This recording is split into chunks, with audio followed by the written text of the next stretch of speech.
If Radhika Merchant files a case against Anant Ambani साहब कि बस हो गया, I need to go for a divorce, तो उन्हें क्या मिलेगा? फ्लिपकार्ट के को फाउंडर हैं, one of the cofounders of Flipkart, उनके खिलाफ ये एलिगेशन थी कि जी मेरे पति ने मेरे को 5 करोड़ की दहेज के लिए मुझे मारा पीटा और टॉर्चर किया जिसकी net worth is about 8,000 crore rupees. To what extent will you believe this story? अगर एक लड़की लिए क्वालिफाइड है और अपना कमा सकती है, रह सकती है, then why should she get the alimony?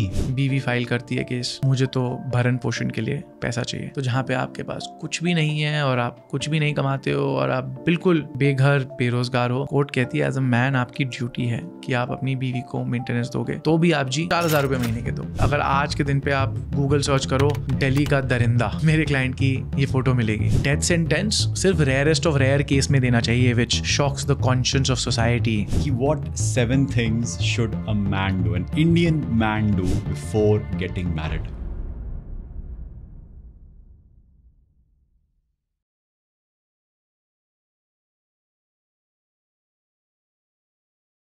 Amish, अगर आपको बताना हो कि आप क्या करते हो without telling what you do, तो क्या बताओगे आप? मैं झगड़े करता हूँ मैं सामने वाले को गलत साबित करने की कोशिश करता हूँ। मैं ये कोशिश करता हूँ कि जिसके लिए मैं बात कर रहा हूँ वो दिखाऊँ कि वही सही है, और जो दुश्मन है, अपोनेंट है, वो गलत है हर तरीके से, कानून में भी और मोरालिटी में भी। तो मतलब आप एक लॉयर हैं, ऐसा क्या? That's correct. Good, happy to have you on this show. Thank you for taking out time. Pleasure है। मैं ऑफ द कैमरा बता रहा था कि आपको भी मैंने काफ़ी साल पहले I had followed you for the public speaking वाला जो material that you had put out, and I also gained a little bit of inspiration from there. So मेरे लिए बहुत बड़ा ऑनर है to be over here. Thank you. आपसे बात करते हुए पिछले आधे घंटे में I realized that you are a phenomenal public speaker, and I just like pity for your opponents कि बेचारे मतलब कैसे आपको फेस कर पाते होंगे। But kudos to you. Kudos to you. But on this point, काफ़ी बार लोग बोलते हैं कि अगर ये इतना अच्छा बोलता है तो वकील भी अच्छा ही होगा। कई बार मैंने देखा है कि चाहे ना बोल पाओ, चाहे अटक के स्टटर करके, काफ़ी लोग बोलते हैं क्योंकि मैं बहुत अच्छा बोल पाता हूँ तो मैं अच्छा वकील बन पाऊँगा, और कई लोग सोचते हैं कि क्योंकि मैं अच्छा नहीं बोल पाता हूँ तो शायद मैं वकील अच्छा ना बन पाऊँ, राइट? स्पेशली एडवोकेट जो कोर्ट जाके आर्ग्यू करता है अपने क्लाइंट के लिए। तो मैं यही मेंटेन करता हूँ कि भाई प्रिपरेशन सबसे ज़्यादा ज़रूरी है, और कई बार मैंने बड़े से बड़े हीरो मैंने टूटते हुए देखे हैं क्योंकि उन्होंने फाइल ढंग से नहीं पढ़ी, क्योंकि उनके पास टाइम नहीं था, क्योंकि बहुत बड़े हीरो थे।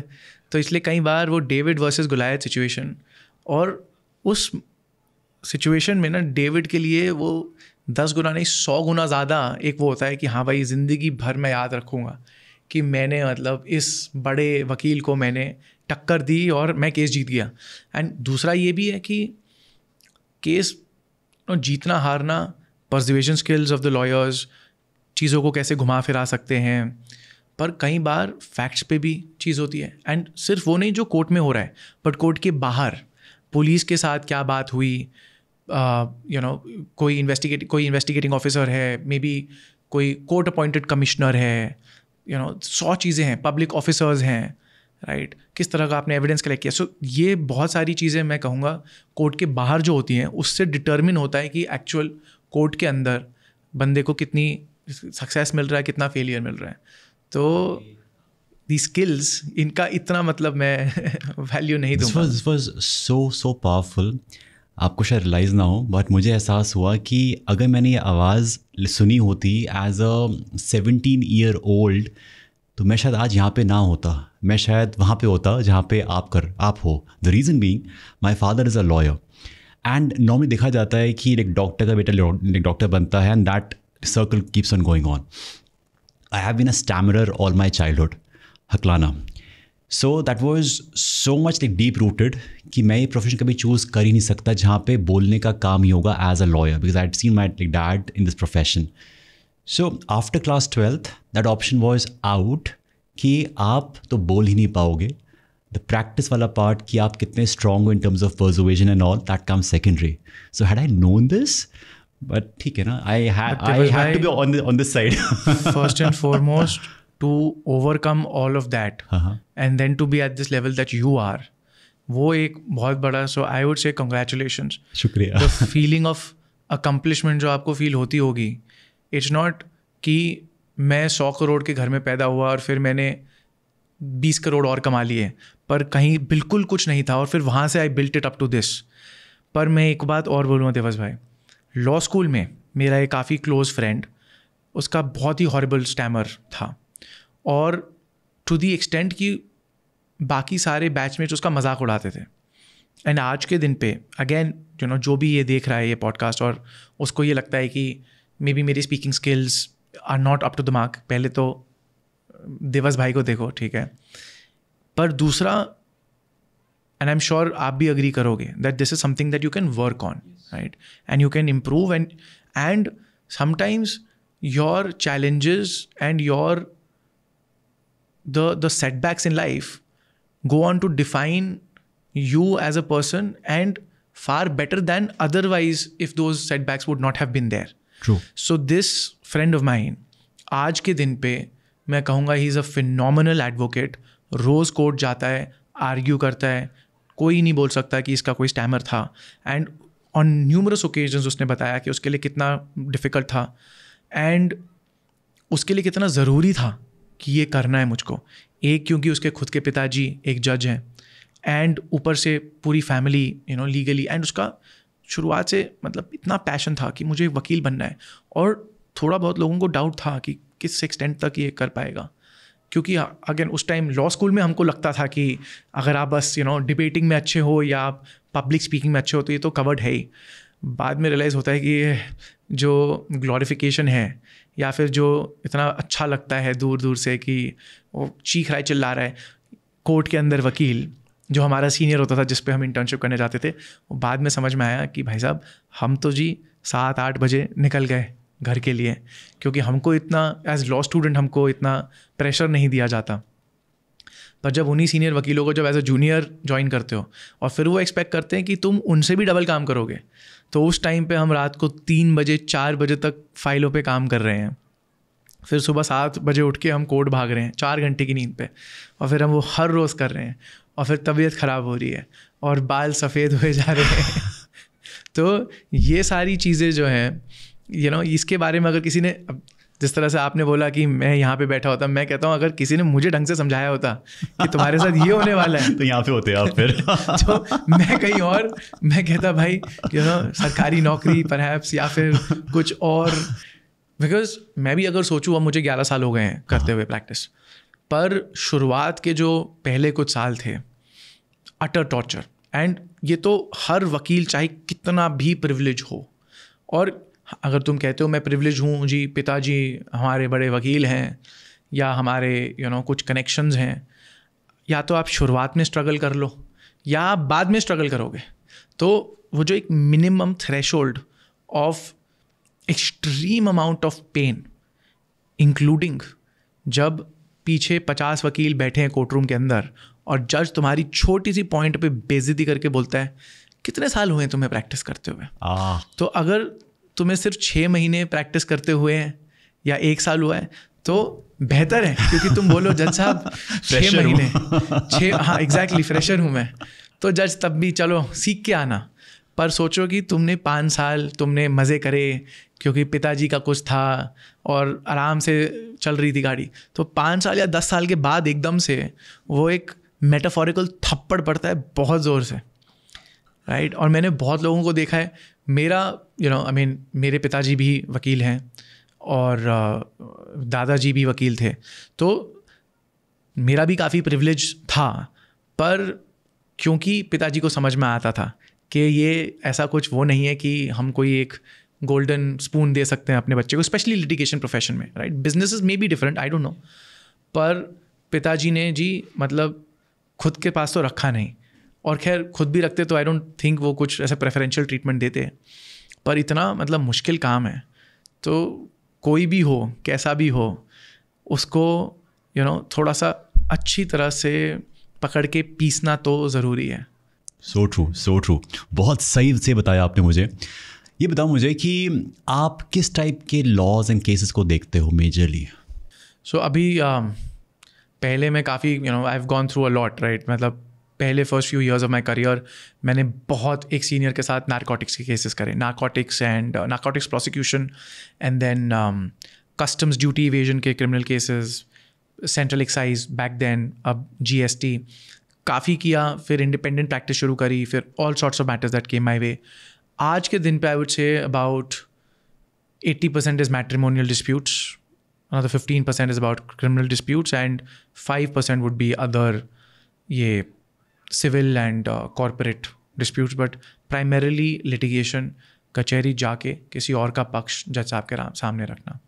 Before we jump into the meat, talking about the matrimonial cases, curious to know about the narcotic side. ऐसा कोई केस जहाँ पे किसी से मिले हो जो एक डॉन टाइप का था? वेरी अनफॉर्चुनेटली जिस तरह के केसेस हम देखते थे जिस चेंबर में मैं था, वहाँ पे वेरी लार्ज क्वांटिटीज़ के अंदर लोग पकड़े जाते थे. एंड वेरी अनफॉर्चुनेटली इंडिया का सिस्टम यही है कि जी बड़े कॉन्ट्राबैंड के साथ यूजुअली सबसे छोटे, जिनको ये लोग खुद म्यूल्स बुलाते हैं, गधे बुलाते हैं, जो भाई कैरियर है, वो पकड़े जाते थे. और तो सेलिब्रिटी वाला या फिर कोई समवन इम्पोर्टेंट और समवन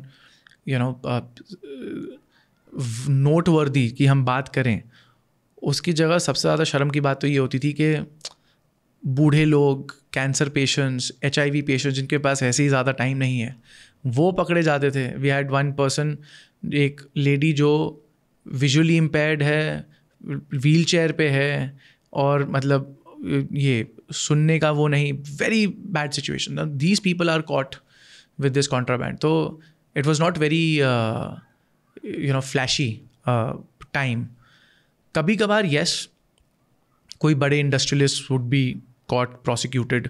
तो ये होता है कि परहैप्स उनके पास एक पर्टिकुलर चीज़ मैन्युफैक्चर करने का परमिशन लाइसेंस है, उसको परहैप्स वो एक्सीड कर रहे हैं या मे बी थोड़ा सा एक्स्ट्रा बना रहे हैं, तो उसमें भी फिर प्रोसिक्यूशन होता है, अरेस्ट होते हैं.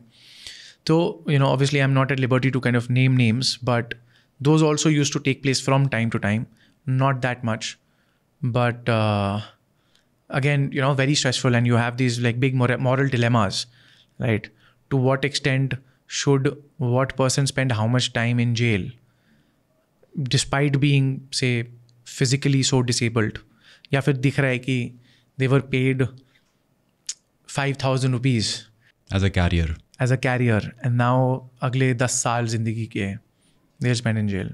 There is another, in fact, एक प्रोविज़न है narcotic drugs and psychotropic substances के अंदर कि अगर आपका 2 बार कन्विक्शन हो जाए for commercial quantity of certain narcotics, तो मैंडेटोरली डेथ सेंटेंस होगा आपको.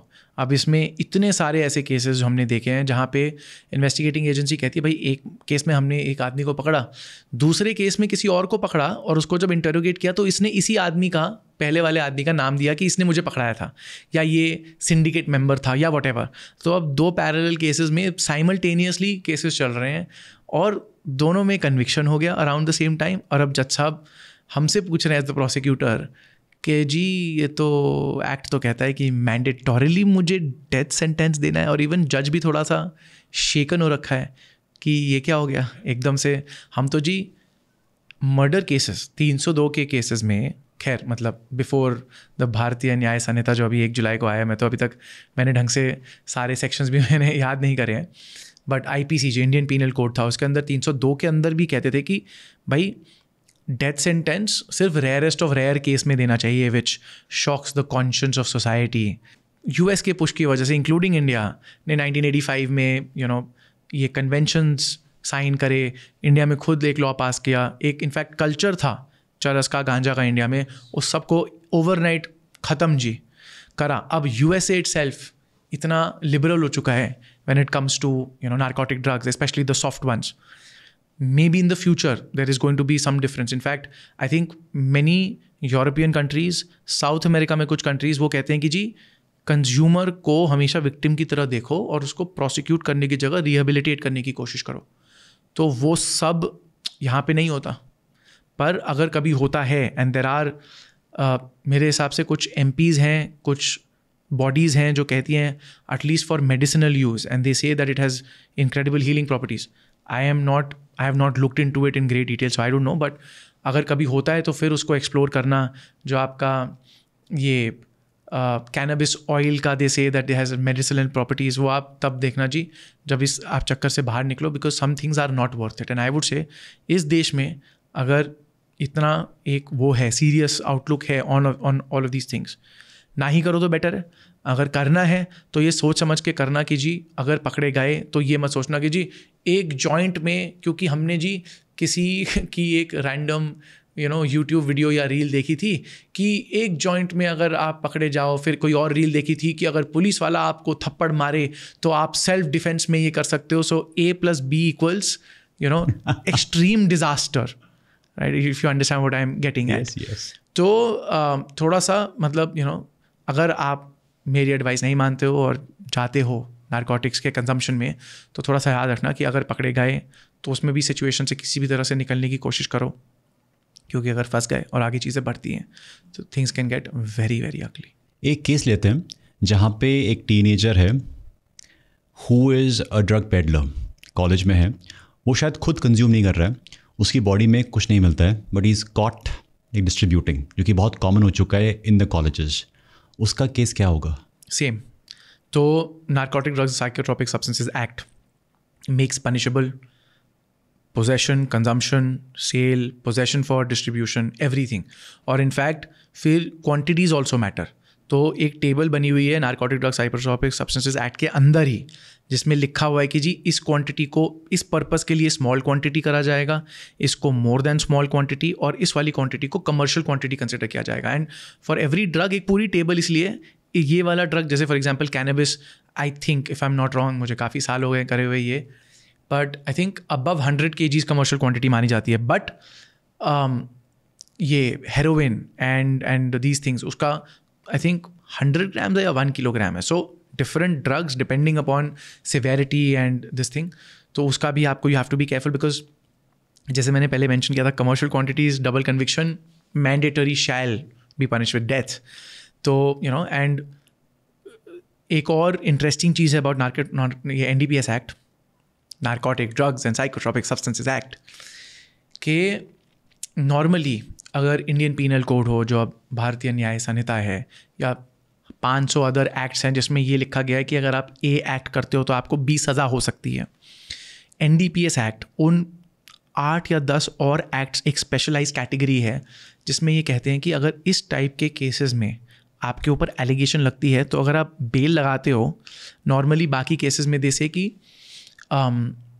अगर आपका मतलब अगर आप एक बेल एप्लीकेशन लगाते हो तो ये कंसिडर किया, ये नहीं कि आप इनोसेंट हो, आपको ये नहीं प्रूव करने की ज़रूरत, कर पाते हो तो it's all the more easier for you to be given bail. पर मेन कंसिडरेशंस क्या होते हैं कि आपके चांसेस क्या है भागने के, आपके चांसेस क्या है एविडेंस के साथ टैम्पर करना, आपके चांसेस क्या है टू इन्फ्लुएंस विटनेसेस, आपके चांसेस क्या है कि आप वापस आओगे नहीं आओगे to face trial, all of these things.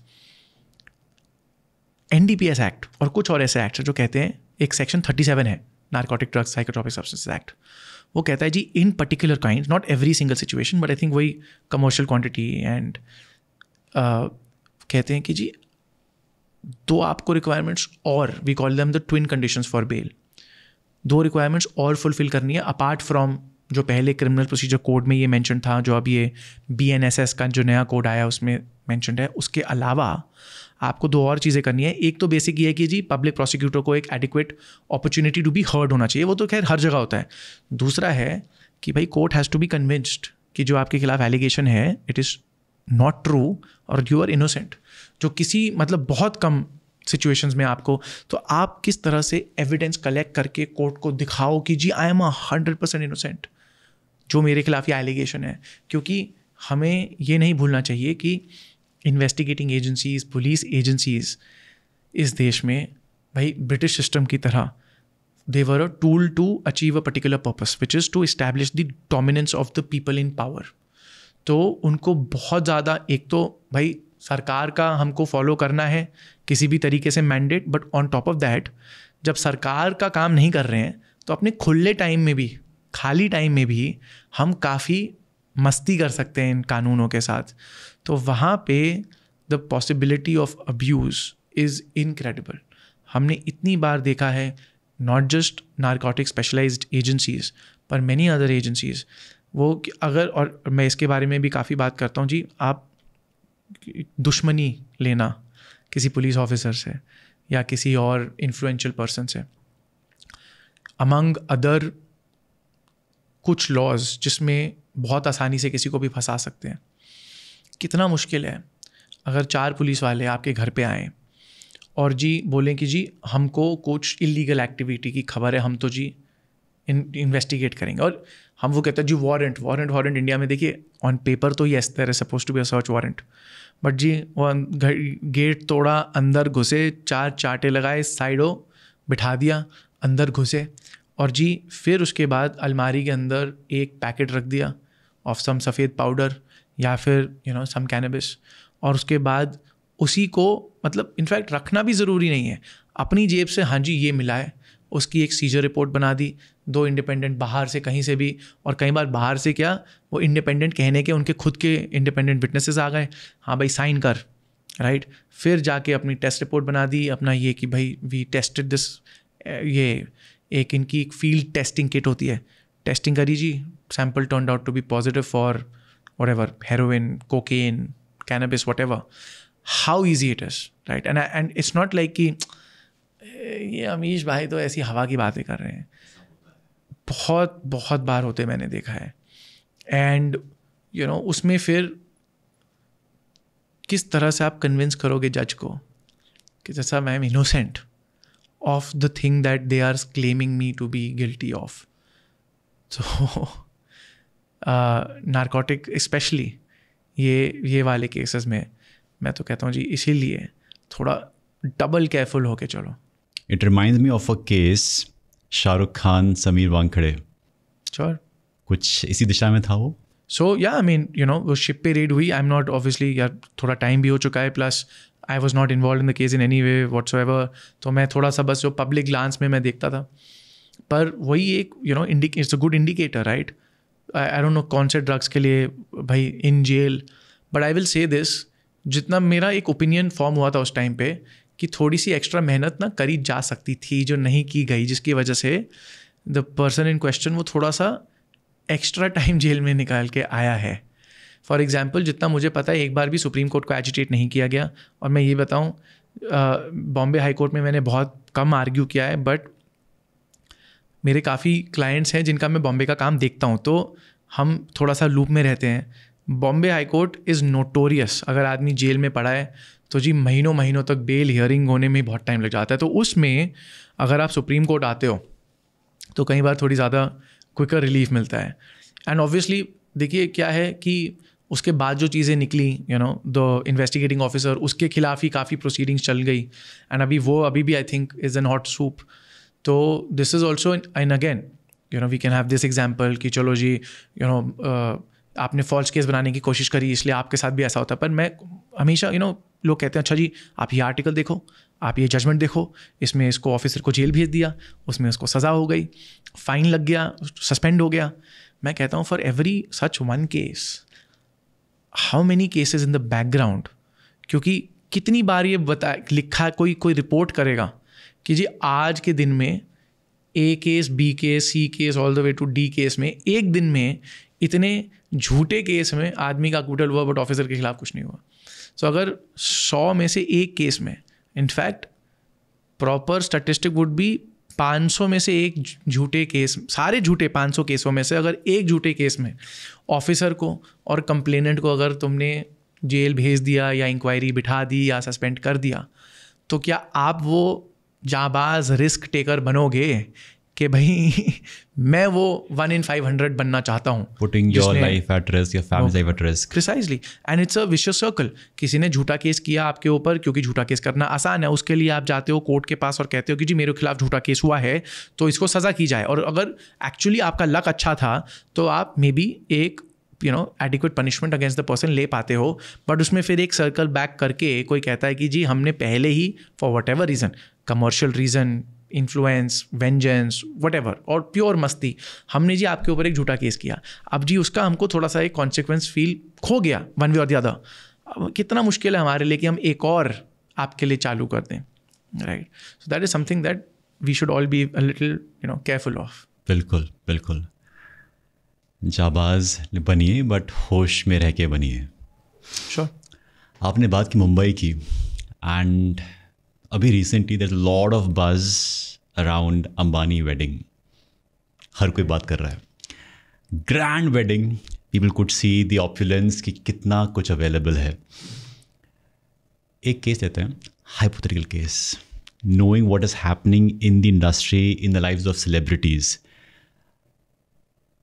If Radhika Merchant files a case against Anant Ambani साहब कि बस हो गया, I need to go for a divorce, Sure. तो उन्हें क्या मिलेगा? Ideally, she comes from a well-to-do family, ऐसा वो लोग नहीं करेंगे. एक केस ले रहे हैं कि उन्हें क्या मिलेगा? राइट. हाँ, तो it's a good question to wonder, right? तो और in fact this is a very good case study on, लोग कहते हैं कि जी ओ बहुत मतलब इतना मोटी पार्टी है तो इतना पैसा निकल जाएगा, या ये है या वो है. तो मैं कहता हूँ देखो जी, एक तो है कि false cases in India is one aspect. One is कि अच्छा व्हाट काइंड ऑफ, कि कितने एक्सटेंट तक लॉ जो है वो आदमी के खिलाफ जाता है, पर इसमें भी बहुत सारे नुआंसेस हैं, और इस तरह से ऐसे केस स्टडी में एक्सप्लेन करना is much more easier. So thank you for the question.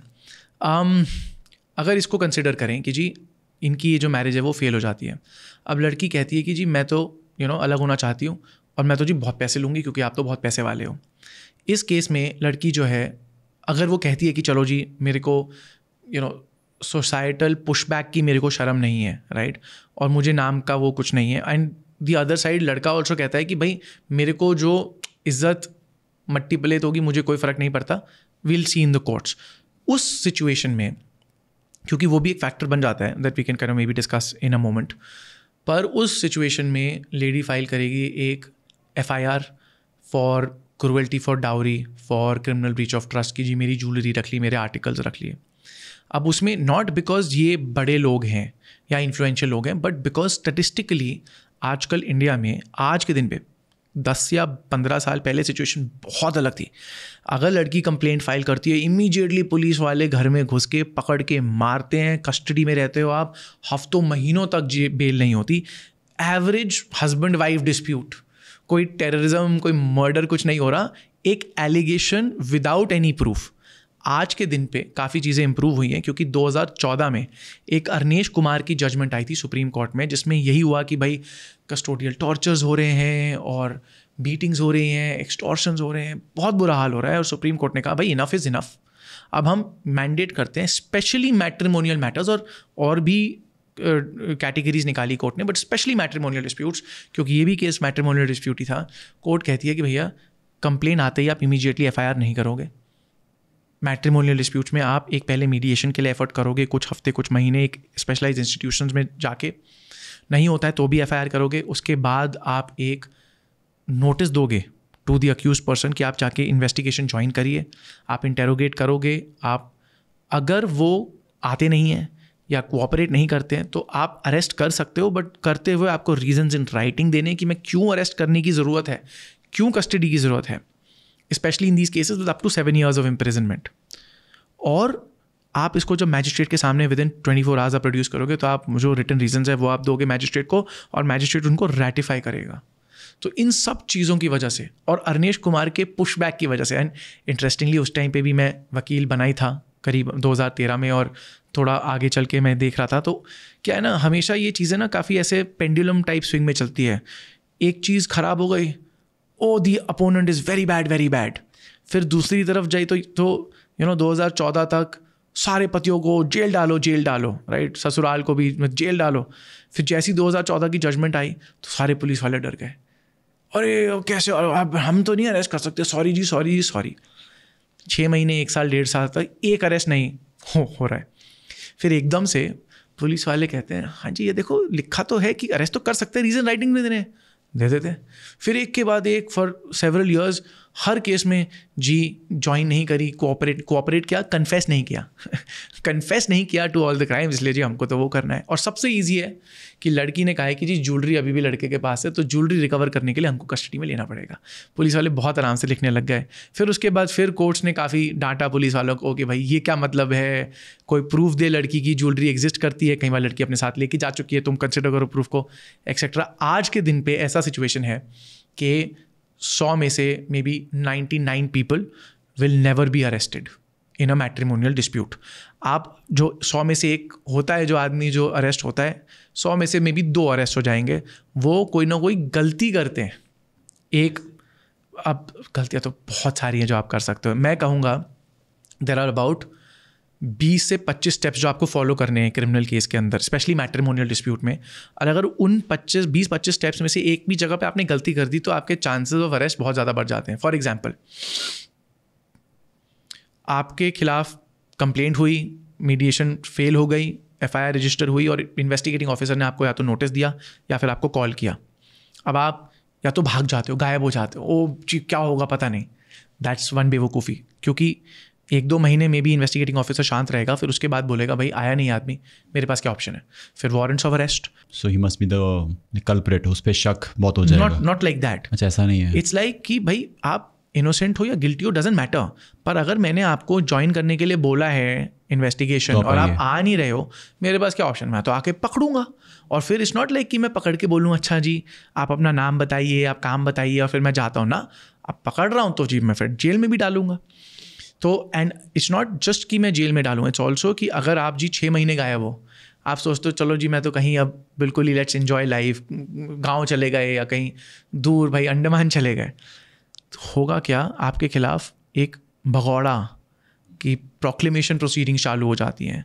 अब उस टाइम पे अगर आप बाद में आपको एकदम से नींद से जागते हो 6 महीने 8 महीने बाद और आप कहते हो जी एंटिसिपेटरी बेल लगाते हैं, कोई कोर्ट आपको एंटिसिपेटरी बेल भी नहीं देने वाली। Anticipatory bail, anticipatory bail is going to a court and saying कि मैं अभी तक अरेस्ट नहीं हुआ हूँ पर मुझे डर है कि मुझे अरेस्ट होने वाला है, तो इन दी एंटिसिपेशन ऑफ अरेस्ट आप मुझे पहले ही बेल दो, जिसमें जज ये फिर ऑर्डर लिखता है that in the event of arrest Mr. Agarwal will be released by the investigating officer on him executing these documents। कि एक बेल बॉन्ड की आप लिखित में दोगे कि मैं पक्का आऊँगा।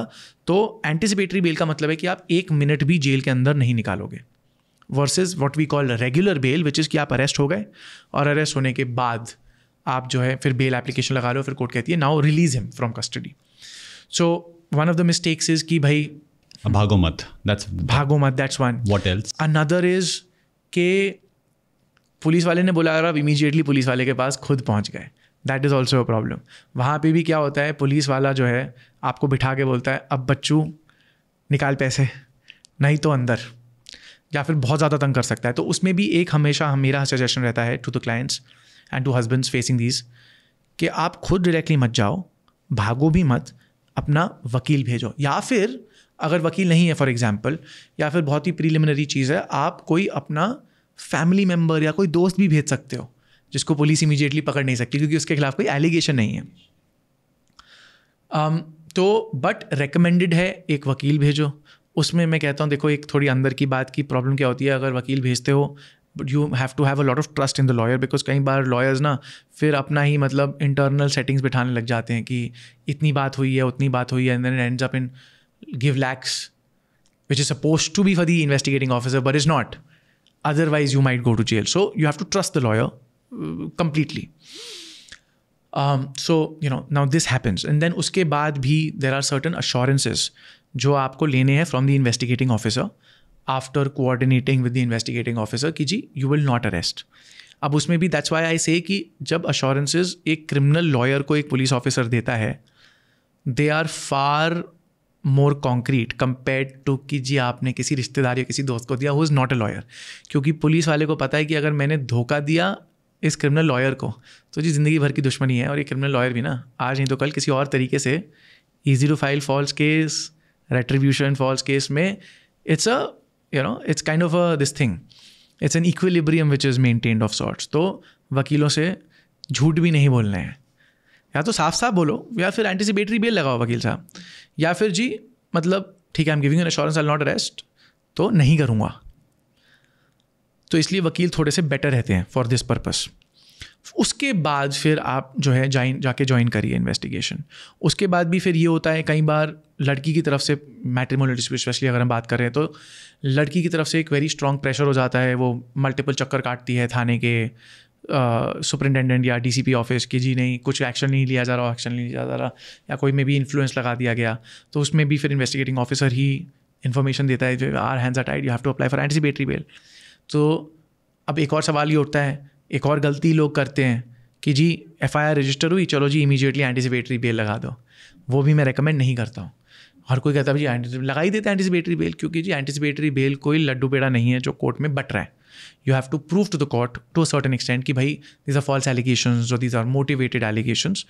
तो इतनी आराम से कोर्ट जो है एंटिसिपेटरी बेल देती नहीं है, स्पेशली सेशंस कोर्ट जजेस, क्योंकि अगेन जो मैंने पहले बात बोली, अगर मैंने बेल नहीं दी तो कोई उंगली नहीं उठाएगा, पर बेल दे दी, you know. And I have had sessions court जजेस टेल मी मुंह पे, obviously outside court in personal settings, कि भैया मैं तो देना पसंद ही नहीं करता, क्योंकि ना दो तो कोई कुछ नहीं बोलता, पर दे दिया तो 100 लोग सवाल उठाते हैं और इंक्वायरीज बैठ जाती हैं। इनफैक्ट इज़ वेरी इंटरेस्टिंग कि जस्टिस चंद्रचूड़ जो अभी हमारे सिटिंग चीफ जस्टिस हैं, उन्होंने कई बार ये चीज़ मेंशन करी है ये डिस्कशंस में, पब्लिक फोरम्स पे, कि जजेस को बेल जहाँ पे बनती है दे देनी चाहिए। ये नहीं डरना चाहिए कि हमने अगर बेल दे दी तो क्या होगा। पर आज एक रिपोर्ट आई, सीजीआई साहब ने ये बोला, उसके अगले दिन एक रिपोर्ट आती है कि हाई कोर्ट ने एक सेशंस कोर्ट जज के ऊपर इंक्वायरी बिठा दी कि उसने ऐसे सेंसिटिव मैटर जहाँ पे नहीं बनता था कैसे दे दी bail. The irony, and that is why the CJI makes this statement, क्योंकि सीजीआई को दिखता है कि भाई मेरे पास और सुप्रीम कोर्ट के पास केस पे केस आए जा रहे हैं, जिसमें जहाँ पे बंदे की कंप्लीट गारंटीड होनी चाहिए थी बेल, नहीं हुई। तो जज साहब आके प्लेन फोरम में बताने की कोशिश कर रहे हैं, जी ऐसा मत करो, अत्याचार, bail is a right, liberty is a right, fundamental right. फिर अगले दिन जज कहता है एक तरफ तो मैं ये सुनूं, दूसरी तरफ मैं ये देख रहा हूँ कि जी जज के खिलाफ ये एक्शन हो गया। So where do I fall into the scheme of things? So it becomes very difficult. But moving on, you know, then ultimately जो राधिका है उन्हें कितना पैसा मिलेगा if she plans to move out of the marriage? Right, sorry to detract so much, but you know, I was just trying to answer the, you know, what are the mistakes that people make, right? There are many more mistakes also that they can make in this whole saga that they can land in jail. But coming back to this particular Radhika Anant situation, Radhika files FIR, arrest does not happen, not because of the influence, but because जी उन्होंने mistakes नहीं करी। फिर उसके तो फिर क्या है, chargesheet file हो गई कोर्ट में, सालों तक केस चलेगा। 8 से 10 साल के बाद अगर अच्छे वकील भी हैं तो भी काम चल जाता है कि भाई अक्विटल पक्का है। और अगर बहुत ख़राब वकील हैं बट इन्वेस्टिगेशन ढंग से नहीं हुई, कॉन्क्रीट एविडेंस नहीं है, तो फिर acquittal is almost guaranteed. Very few cases जहाँ पे कोई कॉन्क्रीट प्रूफ है, मे बी बीटिंग्स का, you know, large account transfers का, कोई मे बी मैसेजेस हैं इतना दहेज नहीं मिला तो जी ये होगा, तो वहाँ पे कन्विक्शन होता है। So criminal case they are sorted. अगला चीज़ जो लेडी यूजुअली करती है वो होता है मेंटेनेंस मांगना under section 125 criminal procedure code. Alimony? No, that's separate, that's under another statute. But यहाँ पे ये है कि जी भरण पोषण इंटरिम मिलना चाहिए। पर क्योंकि Radhika madam herself is heir to this big family, plus उनके खुद के नाम पे काफ़ी सारे एसेट्स हैं, तो उनको जी एक पैसा नहीं मिलने वाला, राइट। अब उसके बाद एक अगला आता है domestic violence. Lady can say कि मेरे साथ फिजिकल भी, मेंटल भी, इकोनॉमिक भी, the definition of domestic violence is very vast, not just physical. वो पिटिशन फाइल करती है कि मेरे साथ डोमेस्टिक वायलेंस हुआ है। एंड इसमें बहुत लोगों को एक मिसकंसेप्शन होती है कि जी डोमेस्टिक वायलेंस मतलब criminal case, violence because of the violence word. Actually domestic violence act ये कहता है, जो 2005 में पास हुआ था पार्लियामेंट से, कि अगर कोई विक्टिम ऑफ डोमेस्टिक वायलेंस है तो उसको कॉम्पनसेशन मिलेगा। It's only compensation, no criminal this thing liability attached.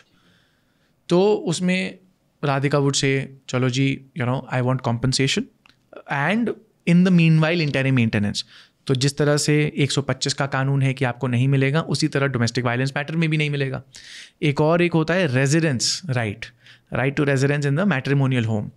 अब और सिचुएशंस में और लोगों को दिक्कत होती है कि जी एक हमारा घर है जो 10 फैमिली मेम्बर्स की ज़िंदगी भर की कमाई से हमने इकट्ठा करके किया, उसमें लड़की अब हक नहीं मांग रही है, कब्जे का एक राइट, नॉट इवन कब्जा, राइट टू रिजाइड, जो kind of partially becomes a कब्जा इन अ सर्टेन सेंस, कि उसको घर से निकाल नहीं सकते। और उसके बाद लड़की ये भी बोल सकती है कि जी मेरे साथ डोमेस्टिक वायलेंस कंटिन्यू हो रहा है, तो जो male members of the house है, not the female, male members of the house मेरे ससुराल के, उनको भी बाहर करा जाए। तो एक तरह से काइंड ऑफ वो हो सकता है। But now in this case these people are so wealthy that they've got several houses, one house doesn't make a difference, एक बात। दूसरा, अगर बहुत बड़ा घर है, बिल्कुल छोटा सा फ्लैट नहीं है, तो कोर्ट फिर ये भी बोलती है ठीक है जी आप इस घर के इस 1/10 या 1/8 या 1/5 हिस्से में आप अलग से रह लो, एंट्री एग्जिट अलग है आपका, इन दूसरी पार्टी से कोई लेना देना नहीं है, CCTV लगा देते हैं हर जगह। तो उसमें उस एक घर के 1/10 पोर्शन में कब्जा करके भी इन दिस केस क्या कर लेगी लेडी। पर हाँ, अगर लेडी कहती है ठीक है जी मैं तो लड़ने को तैयार हूँ, अगले 5 से 10 साल केस चलेगा और फिर मैं प्रूव कर पाती हूँ, तो हाँ maybe my husband can go to jail, maybe I can get compensation under domestic violence act, but maintenance नहीं मिलने वाला, residence order is very ineffective to a certain extent. So I would से कि जी अगर कानून के नज़रिए से देखा जाए तो आनंद भाई is very very safe. Now comes the other aspect which is the reputation. Now for a family which spent millions of dollars on just the festivities, to what extent वो कहेंगे कि जी हम ये बेइज्जती और ये जो चीज़ें जो आती हैं, इतने बड़े सेलिब्रिटीज़ एंटरप्रेन्योर्स, बिलियनर एंटरप्रेन्योर्स, उनके खिलाफ न्यूज़ रिपोर्ट में आता है कि जी सो एंड सो के खिलाफ एलिगेशन थी। It's very funny, I believe Flipkart के को फाउंडर हैं, one of the cofounders of Flipkart, उनके खिलाफ ये एलिगेशन थी, this billionaire with a B, उनके खिलाफ ये एलिगेशन थी कि जी मेरे पति ने मेरे को 5 करोड़ की दहेज के लिए मुझे मारा पीटा और टॉर्चर किया जिसकी net worth is about 8,000 crore rupees. तो to what extent will you believe this story, right? तो अब उसमें जो आपकी बेइज्जती हो रही है, जो आपको अब प्रॉब्लम ये भी होती है ना कि एक होता है कि चलो ठीक है कानून में कितना हो रहा है, अब दूसरा है कि भी आपकी ब्रांड वैल्यू की वजह से आपको कितना आपकी नेटवर्थ है, how much of your net worth attach to the brand value, and then it's also the hassle part of it, right? Talking about the brand value, एक हेडलाइन थी 70% ऑफ 90 करोड़। हार्दिक पांड्या की जो नेटवर्थ है वो 90 करोड़ है और 70% जाएगा जो उनकी वाइफ थी। ये नंबर्स कैसे होते हैं कैलकुलेट? आपने जो बताया, I am sure that lady also comes from a decent background, she is not dependent on Hardik for anything, still उनको इतना शेयर कैसे मिल सकता है और क्यों मिल रहा है? Good question. क्या है जी, ये तो म्यूचुअली डिसाइड हो रहा है क्योंकि इतने छोटे से टाइम पीरियड में हो रहा है। अगर ये कोर्ट में जाके ऑन मेरिट्स डिसाइड होता और जज देखता सारे एविडेंसेस को, एलिगेशंस को, काउंटर एलिगेशंस को, फिर डिसाइड करता, तो इसमें तो लग जाते काफ़ी साल। तो हम गारंटी से कह सकते हैं कि म्यूचुअली डिसाइड हुआ है पार्टीज़ के बीच में। अब म्यूचुअली डिसाइड करने में पार्टीज़ कह सकते हैं कि जी हमें तो एक पैसा भी नहीं चाहिए, बस डिवोर्स चाहिए, और पार्टीज़ ये भी कह सकती हैं कि जी मुझे तो सब कुछ चाहिए। और कई बार मेरे ऐसे क्लाइंट्स हैं जो कहते हैं कि जी मैं सब कुछ ही दे देता हूँ, पर बस इसको ख़त्म करते हैं ताकि I can move on and I can do other things with my life. But लेकिन उनका इसमें राइट कैसे बनता है कि एज अ फीमेल वो 70% चाहे अगर 40 कर ले 10% भी है तो किस बात का? So we'll get to that. अब पर क्या है कि अभी इस वाली सिचुएशन में this was mutually decided, right? तो आई कैन अज्यूम, क्योंकि अगर कोई पूछे कि आपका कानून के हिसाब से क्या राइट बनता है, तो इट इज़ नॉट जस्ट कानून के हिसाब से क्या राइट बनता है तो अभी दे दो या उससे थोड़ा कम या ज़्यादा दे दो।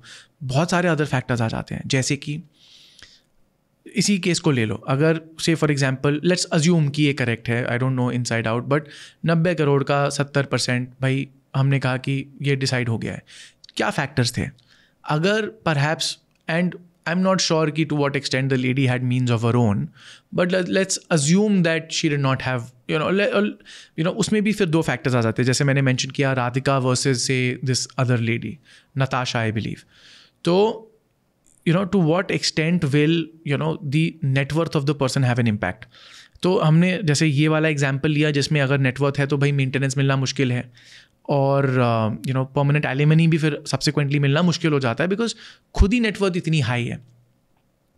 इस सिचुएशन में let's assume for the other example से कि भाई the other person does not have many means and many resources. अगर 90 करोड़ है तो इसमें अगर हम थॉट एक्सपेरिमेंट करें, again criminal cases that becomes a problem now. Criminal case में जाना तो पड़ेगा, फंसना पड़ेगा, फिर भाई टीम इंडिया में आप पार्टिसिपेट कर पाओगे नहीं कर पाओगे. If there is an FIR against you, आपको कोर्ट के कितने चक्कर काटने हैं, आप मैच खेलने जाओगे या फिर आप कोर्ट के चक्कर काटोगे. जिस तरह से आपका मीडिया में आपका वो होगा, क्योंकि लेडी एक कंप्लेंट फाइल करेगी प्रिज्यूमेबली वकील से गाइडेंस लेके कि मेरे को इस तरह से टॉर्चर किया गया, इस तरह से मारा गया, इस तरह से ये हुआ. अब वो सारी चीज़ों पे दुनिया आपका मजाक उड़ाएगी, फिंगर्स पॉइंट करेगी. तो उससे बचने के लिए फिर आदमी जो करता है. बट अगर कहते हैं कि अगेन पहले एग्जाम्पल की तरह हमें जी समाज का डर नहीं है, हम सिर्फ कानून पे चलते हैं, तो मैं कहता हूँ अगर लेडी फाइल करती एक criminal case, again 99 out of 100 बच जाता है आदमी. बट कोर्ट के चक्कर कट रहे हैं etcetera, the stress, the effort, legal fees, everything. Second is maintenance as well as domestic violence petition में इंटरिम मेंटेनेंस मांगना. उसमें देखिए एक फैक्टर है नेटवर्थ कि कितना टोटल नेटवर्थ है, और एक है एवरी मंथ इनकमिंग इनकम. तो let's assume a man like this would be earning से मे बी आइड से 1 करोड़ रुपए महीने का. अब इस सिचुएशन में 1 करोड़ अगर महीने का आदमी कमा रहा है तो कोर्ट कहती anywhere between 1/5 to 1/3 of your net income per month बीवी और बच्चे के लिए हम अवॉर्ड कर देंगे. तो ये चला जाता है anywhere between whatever 20 to 30-35 lakh rupees per month इस थॉट एक्सरसाइज में. एंड उसके बाद जो घर था अगर इनका ओन्ड था उसमें वो एक तरह से इफेक्टिवली कब्जा कर पाती, तो उसका भी वही है. देन हाउस का नेटवर्थ में भी 10-15 करोड़ रुपए, तो वहाँ पे एक तरह से वो फंस गया है. बट अगेन उसमें उसको ओनरशिप राइट नहीं मिल रहा है, एक राइट टू रिजाइड मिल रहा है. तो राइट टू रिजाइड को तुम उसका आचार डालोगे, राइट. तुम उस जगह पे फंस गए हो, रह रहे हो, पर अगर तुम सोचो कि मैं कहीं और मैं चलो जी मैं वापस सर्बिया जाके रहना चाहती हूँ, तो फिर you can't sell the house, you can't do anything with the house, तुम भी फंस गए एक तरह से. और फिर वही है कि भाई अगर 5 से 10 साल केस चलेगा तो मैं कितना कॉम्पनसेशन ले पाऊँगी, परमानेंट एलिमनी डिवोर्स में मैं कितना ले पाऊँगी. तो अब एक और ये भी है कि आज के दिन पे आदमी में भी 1 करोड़ रुपए महीने के कमा रहा है. क्या पता, एक रिस्क है आदमी के लिए कि क्या पता अगर मैं 5 करोड़ रुपए महीने के कमाऊँ बाद में जाके, तो उतना ही कॉरेस्पॉन्डिंगली ज़्यादा निकलवा सकती है बीवी मुझसे. बट बीवी के लिए रिस्क है कि भाई क्या पता करियर ख़त्म, राइट. फॉर एग्जाम्पल आप कह रहे हो कि अगर a person earns 1 CR a month as of the day, तो जो वाइफ है उसको अप टू 1/5 या फिर 1/3 मिल सकता है. बिटवीन 1/5 to 1/3 मिल सकता है. ऐसा क्यों नहीं है? Almost everywhere. और बिकॉज चाहे 1 करोड़ हो या 1 लाख हो, राइट, इनकम. एक छोटा सा कैवियाट ये है कि अगर आदमी कहता है मैं तो जी कुछ नहीं कमाता, आई एम जॉबलेस, राइट. और नेटवर्थ भी लेट्स से अगर नेटवर्थ है तो भी कोर्ट कहती है आपने you left your job to not pay money to your wife, तो कोर्ट कंसिडर्स दैट. या आप कहते हो जी I have zero money and I have not had any money for the past. इसमें भी एक नुआंस ये है, लोग बोलते हैं जी मैंने तो नौकरी छोड़ दी, अब क्या ले लेगी. तो और कोई बोलता है कि जी मैंने तो मम्मी को मैंने ट्रांसफ़र कर दिया, जो ये हार्दिक पांड्या में भी आया था जी सब कुछ मम्मी के नाम पे है. तो जी आपको समझना पड़ेगा, इसी वजह से सुप्रीम कोर्ट ने करीबन 2020 में एक बहुत ही इंपॉर्टेंट जजमेंट पास करी जिसको कहते हैं रजनेश वर्सेस नेहा. तो जब भी हम कोर्ट में जाके प्रैक्टिस करते हैं तो हर 10 मिनट में ये नाम बोला जाता है, रजनेश वर्सेस नेहा. क्यों? क्योंकि रजनेश वर्सेस नेहा जजमेंट में कोर्ट ने ये बोला कि बीवी भी और पति भी दोनों अपने इनकम एसेट एफिडेविट फाइल करेंगे कोर्ट में, जिसमें एक पूरा फॉर्म होता है, वो फिल करना है कि कितना मेरे पास पैसा है, कितनी मेरी एक्सपेंसेस हैं, कितने एसेट्स हैं, सारी चीज़ों की डिटेल्स. ऑलमोस्ट 15-20 पेज का affidavit that you have to give. और साथ में आपको अपने सारे bank statements of past 3 years देने हैं. तो आप बोलो जी आज छोड़ के चली गई मैं तो कल ट्रांसफ़र, आपके पिछले 3 साल के बैंक स्टेटमेंट्स देखे जाएंगे. उसके अलावा आपके इनकम टैक्स रिटर्न्स बीवी की पति की दोनों के ऑफ कब शादी से 1 साल पहले का. तो जी अगर 2020 में शादी हुई है तो पिछले 3 साल के तो बैंक स्टेटमेंट्स, उसके अलावा 2019 की ITR, फिर 1 साल before the year of separation उसकी bank statement. So that also has an impact. And अभी जो फाइल करी है उसकी पिछले साल की ITR. सो वो सब कोर्ट कहती है आपको फाइल करनी है. तो ये सब फाइल करके वो असलियत निकल ही आती है, राइट. लेकिन अगर एक वर्किंग एक कपल है वर्क्स इन मेट्रोपॉलिटन्स, महीने का लाख रुपए दोनों कमाते हैं, आईटी में काम करते हैं फॉर एग्जांपल, चीज़ें काम नहीं करी, अब अलग होना नहीं चाहते हैं। अब क्या क्लेम बनता है? बिकॉज आइडियली जो लड़का है, व्हाट ही अर्न्स, जो उसका घर है या जो उसका एंसेस्ट्रल होम है या जो भी चीज़ें हैं, the same thing for the girl as well. Why would she have the right on the man's property? किस बेसिस पे? एक और बहुत बड़ा मिसकंसेप्शन है कि there is a right to property, वो तो नहीं है, बट उसमें भी देर आर सर्टन नुआंसेस। अब अगर इसी को कंसिडर करें, जैसे मैंने अनंत राधिका का एग्जाम्पल दिया, even if Anant's net worth is far more than Radhika, but Radhika's also net worth is significantly high, तो उसके लिए फिर उसको to get any maintenance or alimony from Anant would be very difficult, number one. अब इस वाले case में जहाँ पे दोनों लाख कमा रहे हैं, तो बीवी अपने केसेस डालेगी और उसको मैक्सिमम क्या मिल सकता है? Compensation under domestic violence act. Permanent alimony के लिए वो कोशिश कर सकती है, but it's going to be very difficult. Criminal case में ऑब्वियसली वो तंग कर सकती है, बट एक और नुआंस आता है। जैसे फॉर एग्जांपल अभी मैंने कल ही एक जजमेंट पढ़ी, 15 जुलाई को पास हुई थी by the honourable supreme court.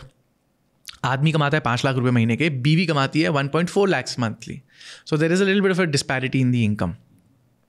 अब उसमें कोर्ट, जो नीचे वाली कोर्ट्स थी, उन्होंने करीबन लाख रुपए महीने का मेंटेनेंस बांध दिया बीवी के लिए और बच्चे के लिए, जो interestingly was from a prior marriage. किस बेसिस पे?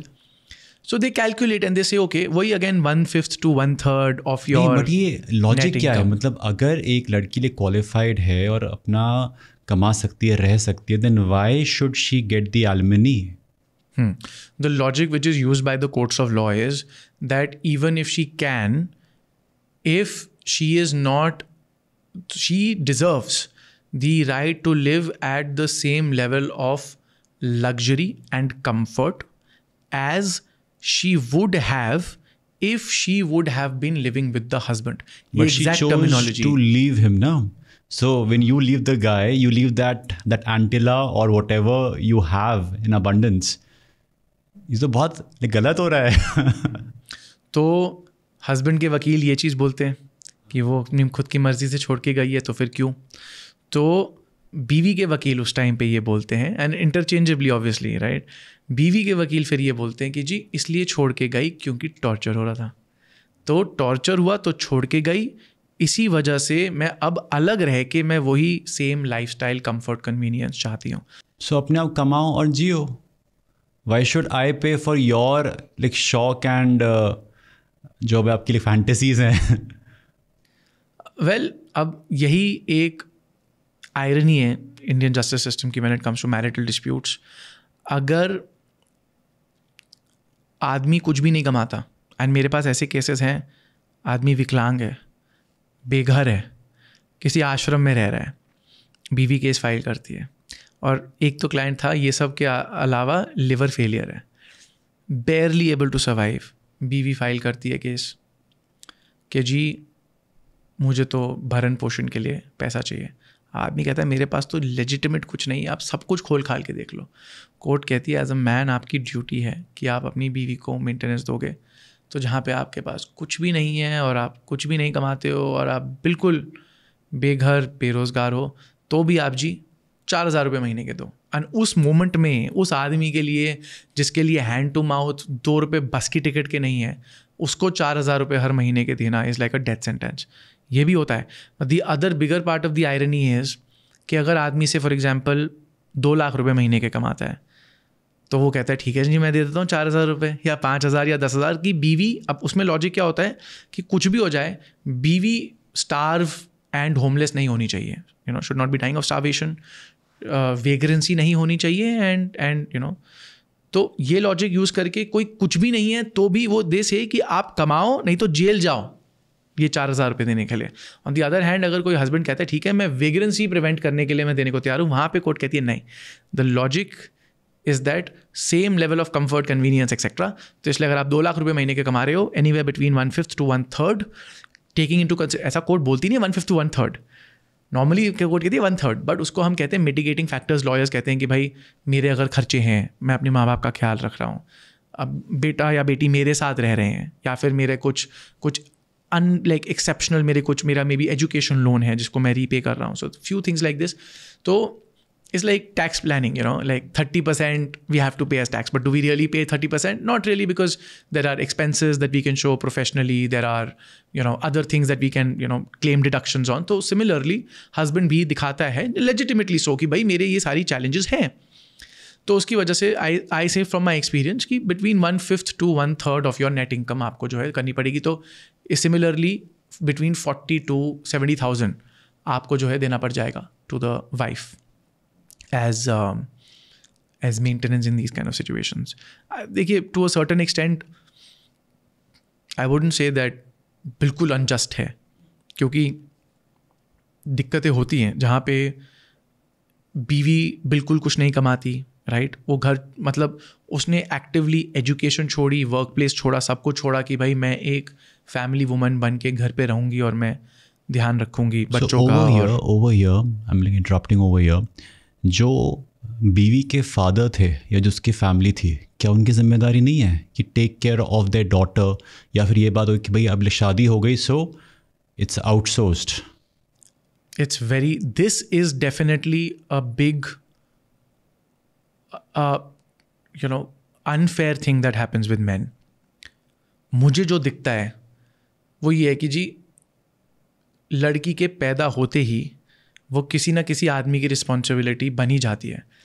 मैं क्यों कहता हूँ ऐसा? बच्चे को मेंटेन करने की ड्यूटी पेरेंट की है, लड़के की भी और लड़की की भी. बट आयरनी देखिए, हम जेंडर इक्वालिटी की बात करते हैं, कानून ये कहता है कि बेटे के लिए आपको मेंटेनेंस देना है जब तक बेटा 18 का नहीं हो जाता. बेटी के लिए आपको मेंटेनेंस देना है टिल द टाइम बेटी की शादी नहीं हो जाती. द मोमेंट बेटी की शादी हो जाती है तो ऐसा नहीं है कि बाप का ड्यूटी ख़त्म हो गई. बेटी फिर भी बाद में जाके बोल सकती है कि मेरा पति मुझे नहीं कर पा रहा है तो मैं पिताजी से लूँगी. But the very nature of matrimonial disputes ऐसे होते हैं कि शादी के बाद हस्बैंड ये नहीं बोल सकता. बहुत ऐसे हस्बैंड्स हैं जो मुझे पूछते हैं, जी मेरी बीवी के पिताजी तो करोड़पति अरबपति हैं और मैं तो जी बहुत गरीब हूँ, फिर भी मेरे से क्यों मांग रही है, राइट? पिताजी दे सके. कानून कहता है नहीं जी, मैरिज के बाद आपकी ड्यूटी है, जिससे बीवी मांगेगी भाई उसको मिलेगा.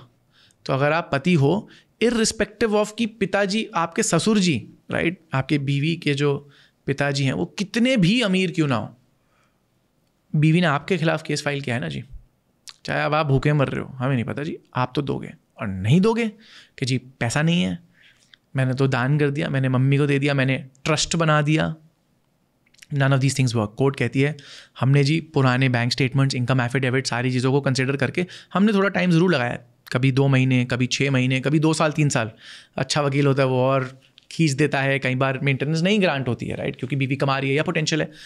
पर कई बार हो जाता है ऐसा ऑर्डर फिक्स. फिर कोर्ट कहती है जी हमें इस बात से मतलब नहीं है कि पैसा नहीं है जी अकाउंट में या ट्रस्ट में है या एक्सेट्रा, हम तो सिर्फ एक ही चीज़ करेंगे, you are the husband, we have passed a maintenance order.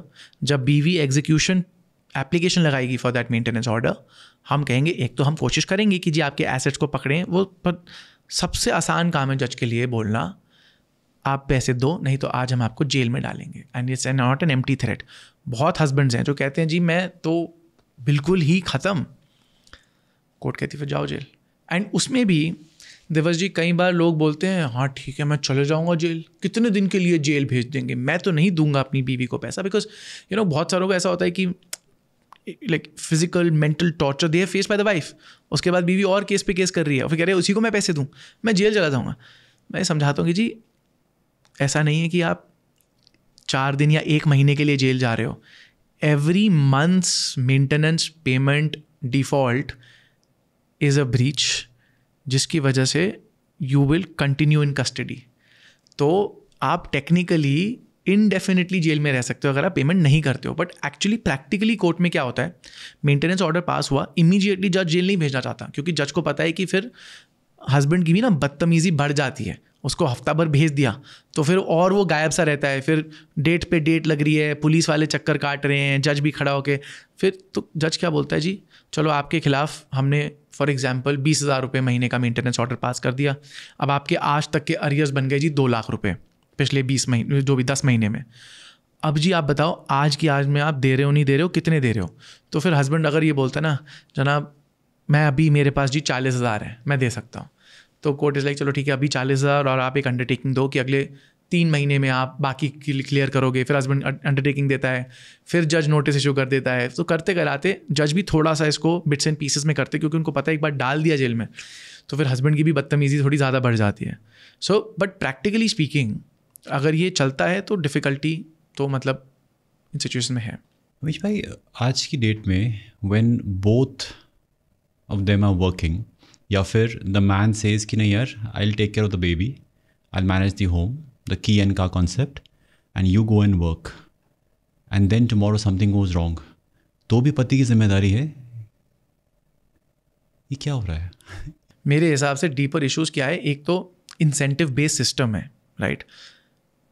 Lady को क्या बोला जाता है कि भाई एक ये बड़ी मतलब इसमें भी क्या 2-3 फैसेट्स हैं। एक ये कि लेडी को ना ये जताया जाता है by the media, by people around them, by police and by lawyers कि जी बाय योर मियर एग्जिस्टेंस आप तो एक विक्टिम हो, right. I have a client जो बताता है कि लव मैरिज थी, कुछ मतलब शादी में कुछ खर्चा नहीं था, घर के अंदर आके शादी हुई। कहता डिस्प्यूट किस बात पे चालू हुआ कि जी बीवी को मेरी माँ ने बोल दिया बेटा एक गिलास पानी पिला दो। तो उस पर द लेडी सेज कि आप द लिटरल वर्ड्स यूज वर आप पेट्रियार्की की वजह से आप सोचते हो कि आप मुझे दबा सकते हो। एंड कितनी दिन शादी चलनी थी उसके बाद? 2 महीने 3 महीने मैक्सिमम। उसके बाद 3 साल के ज़रूर चले। So that's one thing, right, कि एक नैरेटिव बना रखा है हर जगह कि भाई you're a victim, you're a victim, you're a victim, right, हर जगह, every walk of life. That's one.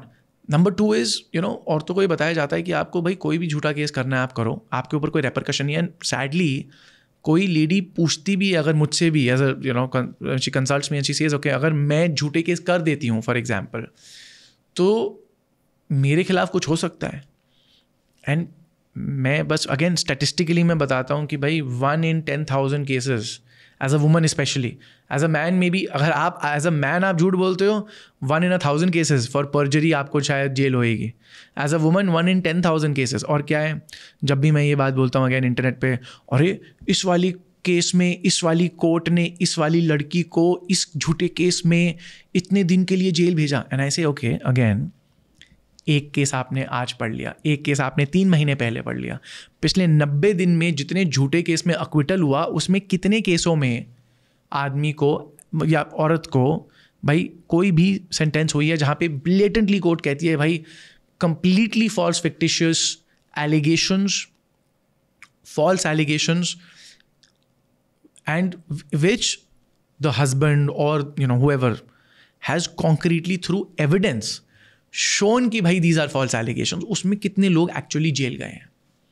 When you see such kind of like people, ऐसी महिलाएं, what is their psyche? मतलब उनको शर्म नहीं आती है या फिर they don't feel guilty as a human being कि आप बिना बात किसी पे गलत आरोप लगा रहे हो, उसकी लाइफ को बिना बात ख़राब कर रहे हो। When you meet such people, what is their psyche? Devas bhai, when I have to answer this question, there is a big weight on my shoulders. To start with, one is, okay, whatever has transpired, whatever I've talked about. On the other hand, there are genuine victims of rape, sexual assault, molestation, harassment, matrimonial disputes. I've had wives who've been taunted, starved, beaten, thrashed, hundreds and hundreds of conversations. तो ये बोलना कि जी सब ऐसे हैं या बहुत ज़्यादा ये हो रहा है इज़ ऑल्सो यही एक डिफ़िकल्टी मैंने जैसे बताया एज अ पेंडुलम, राइट। कभी हम निर्भया देखते हैं तो कहते हैं बताओ इन सबको आग लगा दो, इन रेपिस्ट्स को। फिर एक आदमी सुसाइड कर लेता है because of a false rape allegation, तो इन सब गोल्ड डिगर्स एंड इन सब इन को सबको आग लगा दो, and then again something happens to a woman, फिर इधर वापस एंड देन फिर इधर वापस. मैं कहता हूँ एज अ सोसाइटी थोड़ा सा अगर हम एक बैलेंस्ड अप्रोच लेके चलें, दैट इज़ मच बेटर है. तो ये कहना कि जी ये औरतें ऐसे करती हैं, एक बात तो है कि there are a lot of genuine victims जिनकी कहानियाँ दबी सी रह जाती हैं. क्यों? क्योंकि वो मुझ जैसे ही वकीलों की कहानियाँ सुनती हैं और वो सोचती हैं यार अभी तक इस आदमी ने यार 10 कहानियाँ सुनाई हैं, अब मैं कहीं खड़े होके बोलूँगी तो लोग पॉइंट करके तो यही बोलेंगे ना, हाँ देखो जी आ गई एक और झूठा केस लेके. However what happens in the psyche again is somewhat related to जो मैंने अभी बात बोली कि एक तो एक ये नैरेटिव है कि भाई आप तो विक्टिम हो, तो कभी भी कोई भी मैं हमेशा इंसेंटिव्स पे चलता हूँ. मैं ये समझता हूँ कि कोई भी ये नहीं सोचता है बैठे बैठे अपने दिमाग में कि देखो जी मैं तो कितना बढ़िया विलेन हूँ, मैं कितने बढ़िया विलेनस काम कर रहा हूँ. There is always a justification process which everyone has in their mind. You take the biggest conflicts in the world. Adolf Hitler, in the core of his being, believed that there is the Jewish question. Today, Israel, Palestine, both sides believe in the core of their being, every blood cell, कि जी हमारे साथ गलत हो रहा है और दूसरी party villain है. Russia, Ukraine as well. They have their, and to a certain extent we can see who is wrong. But एक justification in their own mind बहुत रॉक सॉलिड होती है. तो एक है एक नैरेटिव जो आपको एनीवेज बम्बार्ड किया जाता है, एक तरह से you are brainwashed. Number 2, कोई डिसइंसेंटिव नहीं है for putting in false allegations. तीसरा, ये अपने आप को कन्विंस करना इज़ वेरी ईजी. तो मैं जैसे बताऊं, स्पेशली अगर मैट्रिमोनियल या रिलेशनशिप्स या फिर इवन कमर्शियल डिस्प्यूट्स में जहाँ पे भाई there is false accusations, right. I have consulted women who have filed an allegation of rape और असॉल्ट और any of these things, and उनसे पूछते हो ना कि भाई मतलब बात हो रही है what happened, and they will say कि यार बॉयफ्रेंड था, रैंडमली भाग गया, दिल तोड़ दिया यार मेरा, अब मैं क्या करूं.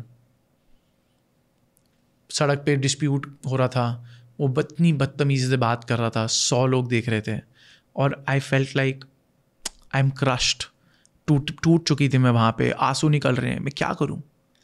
बीवी है, कहती है जी मतलब घर वालों ने इतना प्यार से इतना खर्चा करके, इतना ज़ोर शोर से सेलिब्रेशंस में, इतने मतलब घर वालों के साथ कस्में वादे कि बेटा हम तू जा रही है एंड ऑल ऑफ दैट, और यहाँ पे आके जी ये चूचू चल रही है सासू माँ के साथ, या हस्बैंड ने कुछ ऐसा बोल दिया, मैं क्या सोच के आई थी और क्या हो रहा है मेरे साथ. सो और ये भी है कि भाई विक्टर फ्रैंकल एक कॉन्सेंट्रेशन कैंप में जाके कहता है I am truly grateful for my life after having endured what he did, and he rights man search for meaning.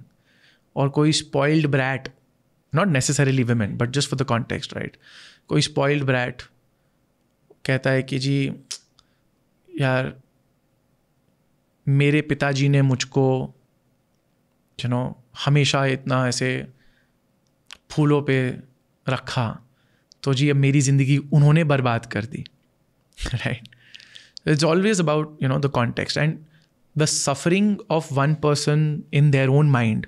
You can not imagine, कोई है जो एज अ स्लेव लेबर काम कर रहा है and he finds joy in that, और कोई है जिसको दुनिया की सारी प्रिविलेजेस दी हुई हैं, बट उसके दिमाग में जिस तरह से वो पेन को इंटरप्रेट कर रहा है, it is so for them it is the end of the world. तो these are some complications that I feel like that women themselves grapple with. They are not thinking अरे अब मैं देखो कैसे मैं कैसे लूटती हूँ. It's always justification upon justification. In fact, if I have to extend this, there are husbands and wives who cheat on their spouse, right? उसको कैसे justify? It's so easy. एक होता है कि जी I was my emotional needs my physical needs were not being met, that's very basic. Another is कि जी मैं तो कर रहा था या मैं तो कर रही थी, बट उसको तो पता नहीं चलने दिया ना, उसको तो खुश रखा. वाओ. पर अब क्योंकि उसने खुद मेहनत करके निकाल लिया खोद के, और अब मेरे ऊपर चीख रहा है या चीख रही है और केस हो रहा है या ये हो रहा है, ये भी तो गलत हो रहा है. So people can come up with justifications for anything whatsoever that they are doing, as horrible, as horrendous it might be. India के हर आदमी को सेक्शन आईपीसी सेक्शन 376 पता होना चाहिए, वरना क्या होगा वो आप बताओ. वेल अब वो 376 को चेंज करके आई बिलीव सेक्शन 66 या 67 कर दिया है ऑफ द भारतीय न्याय संहिता. और उसके अलावा एक ब्यूटीफुल एडिशन और हो गया है सेक्शन 69. तो पहले क्या है, रेप का डेफिनेशन होता था sexual intercourse without the consent of the woman. एक बात ये है कि ये सिर्फ आदमी पे एलिगेशन लग सकता है, औरत पे नहीं, और ये एलिगेशन सिर्फ औरत लगा सकती है और आदमी नहीं. मतलब आदमी की इज्जत नहीं है.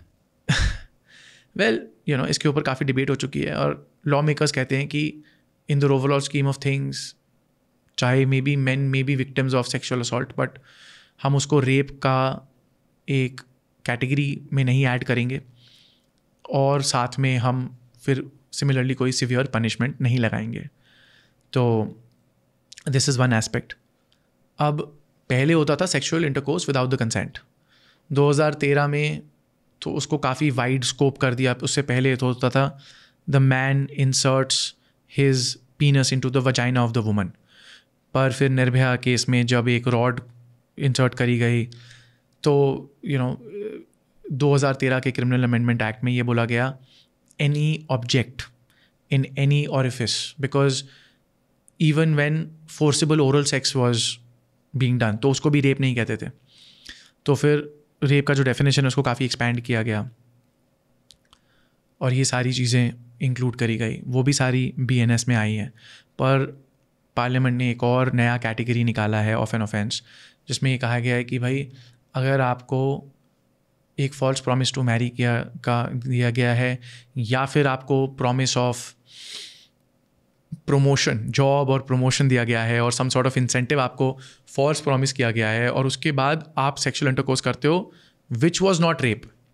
तो पहले क्या होता था कि जी IPC के अंदर ये चीज़ होती थी कि एक है सेक्शन 375 की डेफिनेशन ऑफ रेप, और उसको ही कहते थे भाई consent, anything done without consent, right, which is rape. और एक और प्रोविजन था IPC के अंदर जो कहता था anything which is done, anything through which consent was obtained through fraud or coercion will be considered to be no consent. तो फिर ये दो चीज़ों को Let's simplify this. तो I'll explain it. तो anything which is any consent which is obtained through fraud or coercion will be considered no consent. So for example, if a girl says yes, but she was defrauded into believing something because of which she said yes, it was considered to be no consent, right? For example, so for example, if she has sexual intercourse with you under the influence of alcohol, so she said yes, but was it truly a yes out of her own, you know, mind, right? Through proper functioning of her cognitive mind. How do you prove this? उस moment पे उसने alcohol पिया नहीं पिया, tomorrow she says, ये तो कितना गलत हो रहा है. Well, see, we are considering it from one angle of the man right now. The unfortunate situation is there is a lot of historical and emotional baggage that we as a society deal with. For example, the Mathura rape case. Agar, you know, people are interested in further readings on this. Mathura rape case happened several years ago, almost 25-30 years ago. Very painful case, which shocked the whole conscience of the country. Hua kya ke, and facts are a little, you know, blurred in my mind because मैंने बहुत साल पहले इसको पढ़ा था. Mathura rape case में लड़की एक कंप्लेंट करने के लिए थाने जाती है कि कोई ऑफेंस हुआ है.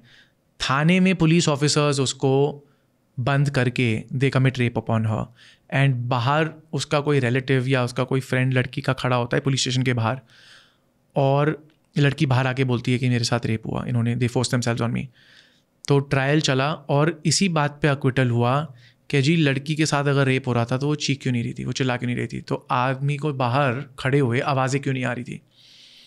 एंड उस टाइम पे जितना मुझे याद है अक्विटल हुआ था of the accused police man on this basis कि भाई अगर ये मतलब कंसेंचुअल था या नॉन कंसेंचुअल था, it seems like it was consent.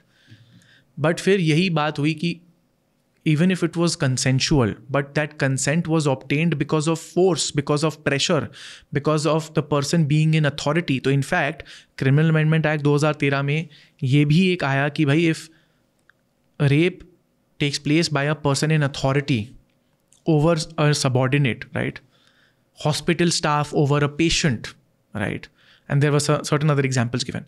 So in that situation, the punishment will be higher than otherwise if a rape was committed.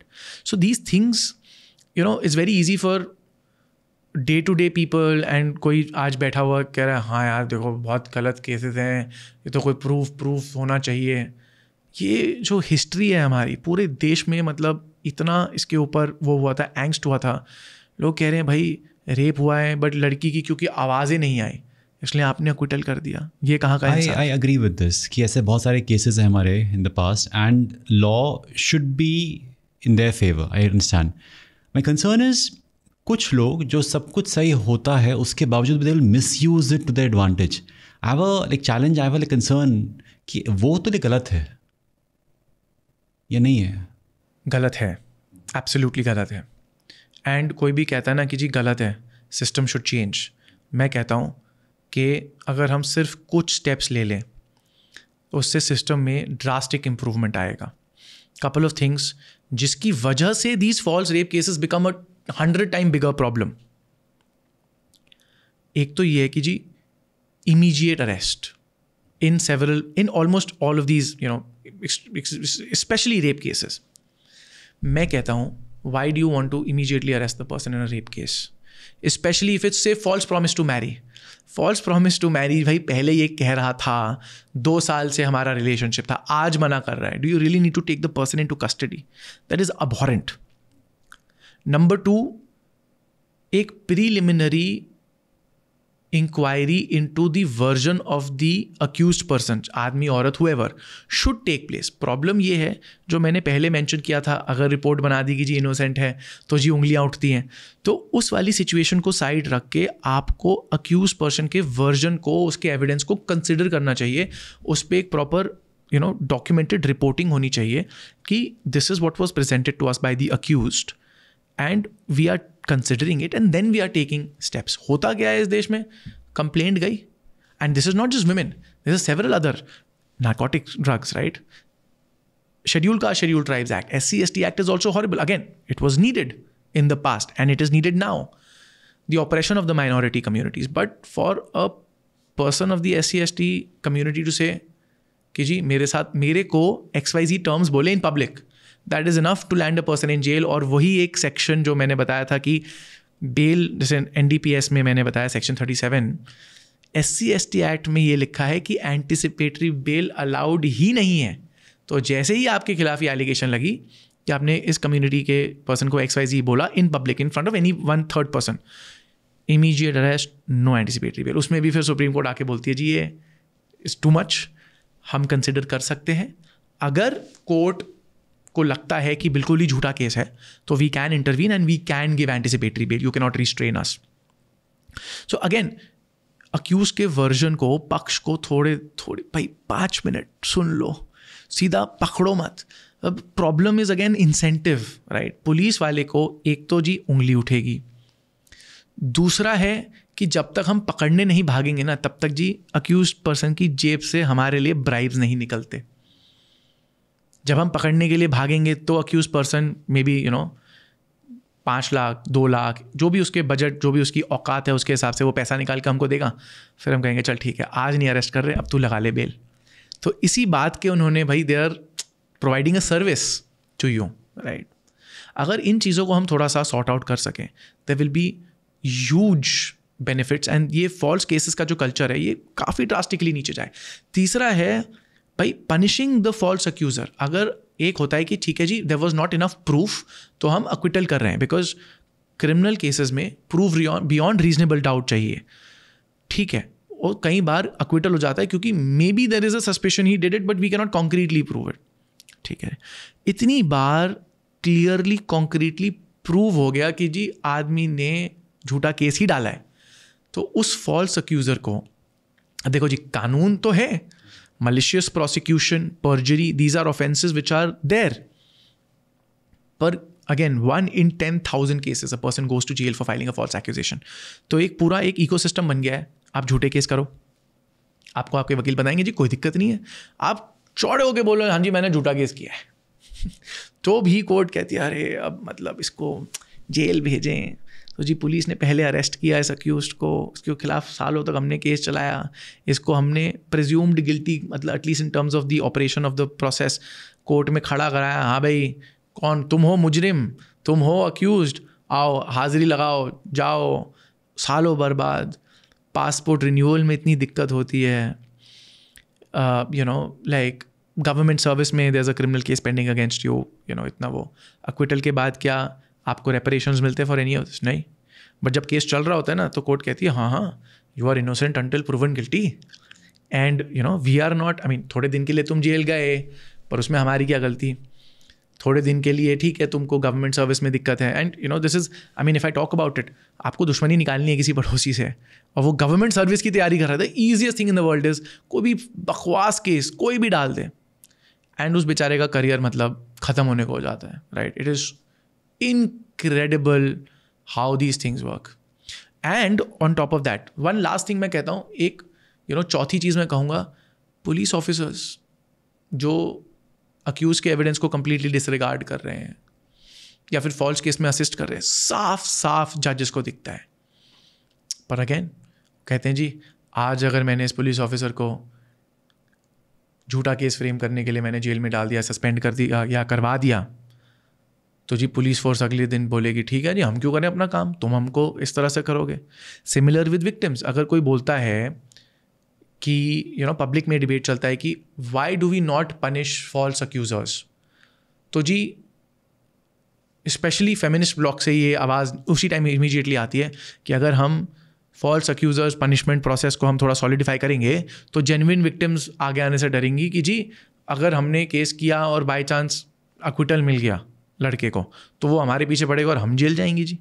तो इसलिए genuine victims do not get justice, they are afraid of seeking justice, इसलिए जी false अक्यूजर्स को भी थोड़ा ढीला छोड़ दो, एंड दे विल नॉट से it in these many terms, they will just say what about genuine victims, अरे व्हाट अबाउट, एंड देन बात खत्म। एक पॉइंट है, एक रिलेशनशिप में, एक रिश्ते में अगर मैरिज भी होती है, पहला साल बहुत अच्छा जाता है, it's a honeymoon period, and then there are differences, there are arguments, which is natural, but still the couple stays together because एक relationship है, एक marriage का एक bond है, you are in a live relationship, mutually आप रह रहे हो, आपके संबंध हैं, आप sexually active हो, mutually है ना, एक साल के बाद आपकी नहीं बनती, आपने बोल दिया कि जी ये तो उसने मुझे चांद तारे के सपने दिए थे और ये तो मेरे लायक नहीं है।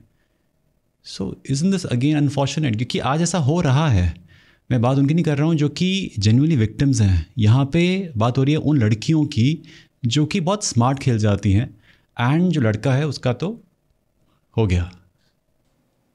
But see there are intricacies here as well. एक बात यह है कि अगर लड़की के साथ गलत नहीं हुआ है, पर अगर गलत हुआ है तो कितना गलत हुआ है, ये गलत कैसे है अमीर भाई? I mean I am again interrupting over here, क्योंकि when you were like dating it was a mutual thing, right? आप भी हैप्पी थे, अगर सेक्स हुआ है तो सिर्फ male was not enjoying it, it was both ways, right? So ऐसा क्यों पोर्ट्रे किया जाता है कि भाई आई वॉज यूज्ड, ये क्यों इतना ऐसा बात है? सो आई बिलीव बहुत बार जब कोई लेडी बोलती है I was used, it was not always sexual.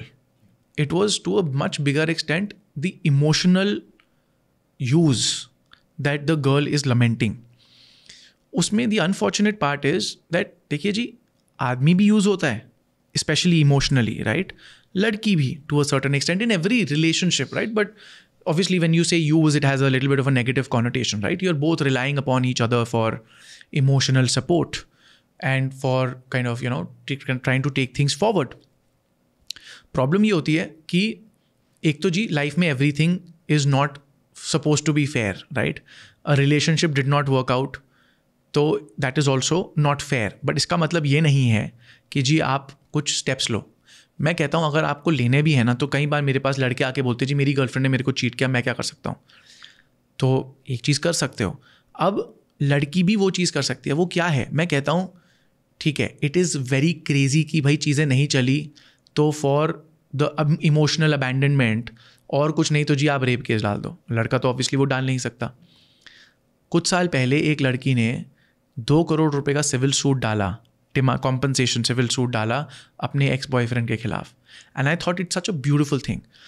उसका नुकसान हुआ है लड़की का, emotionally she was wrecked by the man, पर उसने सही चीज़ करी by filing the proper case, जिसमें वो कहती है कि जी you emotionally ruined me, I am going to present all the facts which show that you emotionally ruined me, and for that I am seeking compensation from you. And अगर कोई मुझे मुक्का मार रहा है उसके लिए मैं आई कैन आस्क कि भाई should be sent to jail for simple hurt, but I can also ask for compensation कि मुझे कॉम्पनसेट किया जाए. There are some things in life for which you can say that the person should end up in jail. For some things you can ask that the person should compensate. Agree. तो अब relationships में मैं कहता हूँ कि आप compensation मांग लो अगर इमोशनली आप ऑब्वियसली आपको प्रूव करना पड़ेगा कि इमोशनली मेरा इतना बुरा हाल हुआ. Maybe I went into a depression, maybe I got fired from my job, and that was corresponding to this. It was because of this that I lost my job, I went into depression, I took maybe counseling or whatever, right? Or I took to antidepressants, or I lost my house, a bunch of these things, right? अगर ऐसा है तो आप इसको डालो, इसको prove करो, and you get compensated, and that can be done by the man also, by the woman also. But problem ये है कि that is the far more difficult route to take for the man, for the man and the woman. तो आदमी के पास तो और कोई option है नहीं. अगर एक्स गर्लफ्रेंड स्टॉक कर रही है तो वो कोई और क्रिमिनल केस नहीं डाल सकता. अगर एक्स गर्लफ्रेंड पैसा लेके भाग गई या फिर चीट कर रही है, कुछ भी कर रही है, अडल्टरी, मार पीट के चली गई, emotional abuse, drove me to the brink of suicide, all of these things, कोई लड़का केस रजिस्टर नहीं करवा पाता है. लड़के का जो इमोशनल ब्रेकडाउन है वो मायने नहीं रखता. आपके साथ कुछ भी हो जाए, आप डिप्रेशन में जाओ, आपकी मेंटल हेल्थ ख़राब हो, आपका जॉब जाए, आपका फेम सब कुछ चला जाए, वो तो इट्स नॉर्मल. क्रिमिनल लॉ में नहीं, सिविल में yes you can see compensation, so can the girl. But the problem is कि लड़की जब जाती है और बोलती है कि जी मेरे को चीट किया गया है, राइट, अपने वकील को बोलती है, तो वकील समझाता है madam cheating under criminal law तो एक अलग ही डेफिनेशन 420 का, आई डोंट नो BNS का नया सेक्शन क्या है, बट IPC का 420 चीटिंग होती है कि जी कमर्शियल ट्रांजैक्शंस में. यहाँ पे चीटिंग का आप वो नहीं लगा सकते कि मेरे साथ धोखा हुआ है, रिलेशनशिप में आया. आप तो जी एक ही चीज़ डाल सकते हो.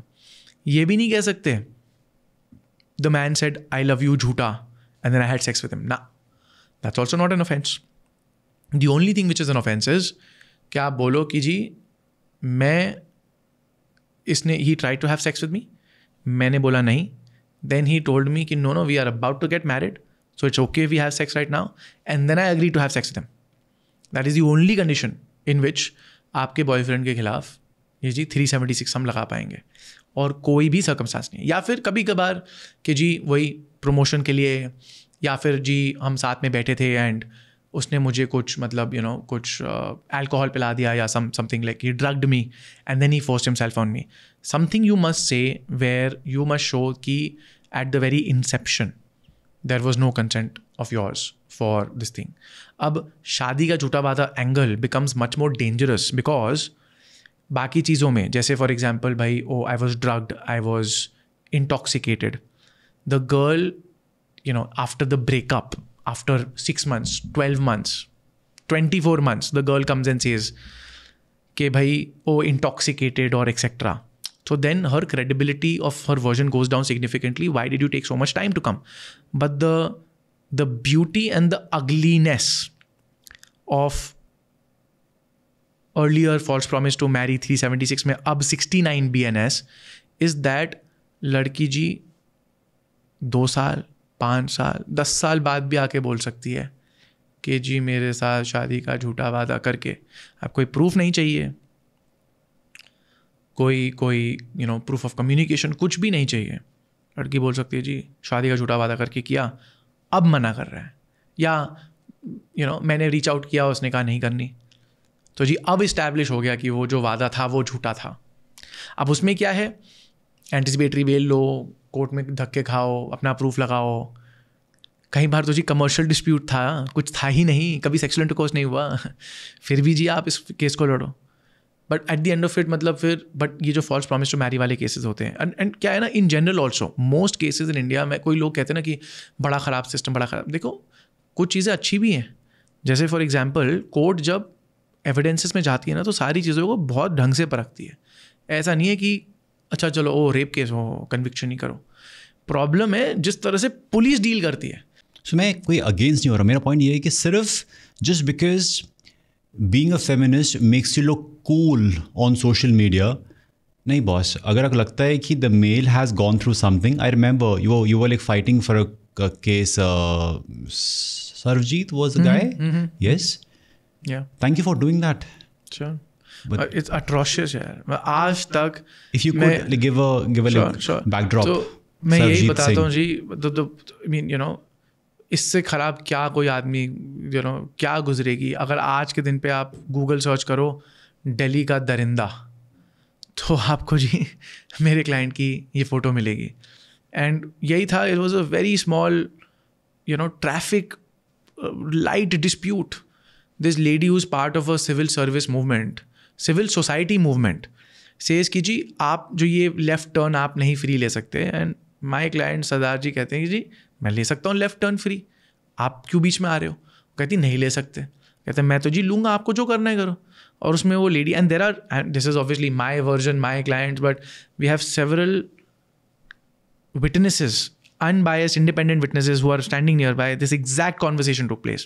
And ये मैं आज के दिन बोल सकता हूँ ऑलमोस्ट 7-8 साल बाद कि हाँ जी ऐसा ही हुआ था।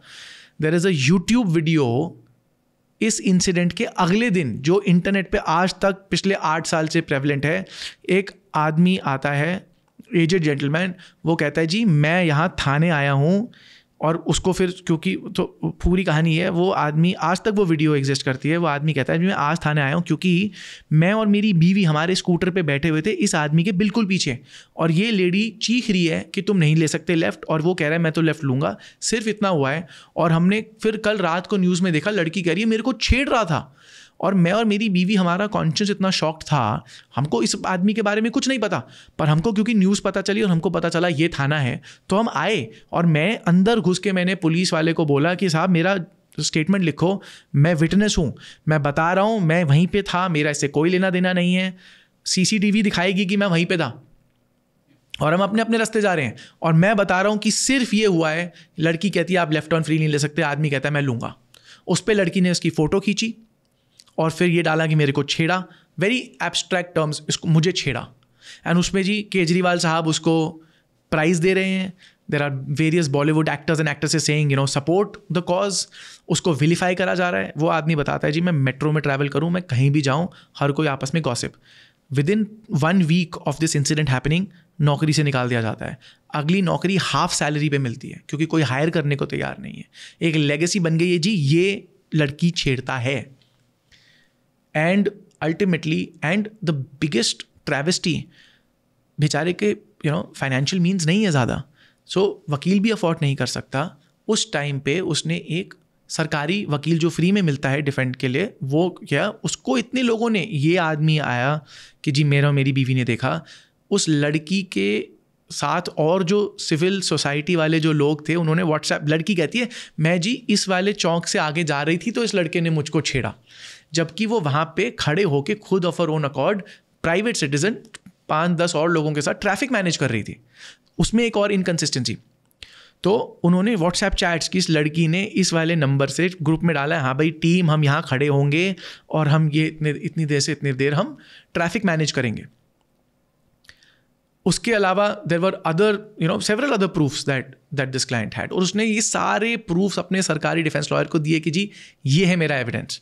अब जी क्योंकि ट्रायल चल रहा है 3-4 साल, वकील साहब भी भाई 25 केसों में उलझे हैं, 2,000 रुपये 1,000 रुपये अपीयरेंस के मिलते हैं, भगवान जाने कितने ये सरकार से केसेस लड़ने के, तो कोई इंसेंटिव नहीं है जी। कोर्ट में खड़े होते हैं, लड़की फाइनली 1.5-2 साल के बाद कनाडा से घूमते घामते आती है, एक दिन अपना वही वर्जन कहानी सुना दी और उसमें मल्टीपल एडिशंस भी कर दिए कहानी में, और छेड़ा भी, ये भी बोल दिया कि आगे छोड़ के आता हूँ, none of these things which जो उसने लड़की ने पहले बोला। फिर वकील साहब ने 4 सवाल पूछे, बाहर आके बोलते हैं कि जी आप लड़की के साथ सेटल कर लो, नहीं तो आप पक्का जी जेल जाओगे, इसमें कन्विक्शन होगी। और आदमी कह रहा है भाई मेरा प्रूफ जो मैंने आपको दिया था उसका क्या सर? नहीं वो तो नहीं पूछा, वो तो उसका कोई सेंस नहीं था, ये बोल के उन्होंने कहा चलो जी ओके बाय।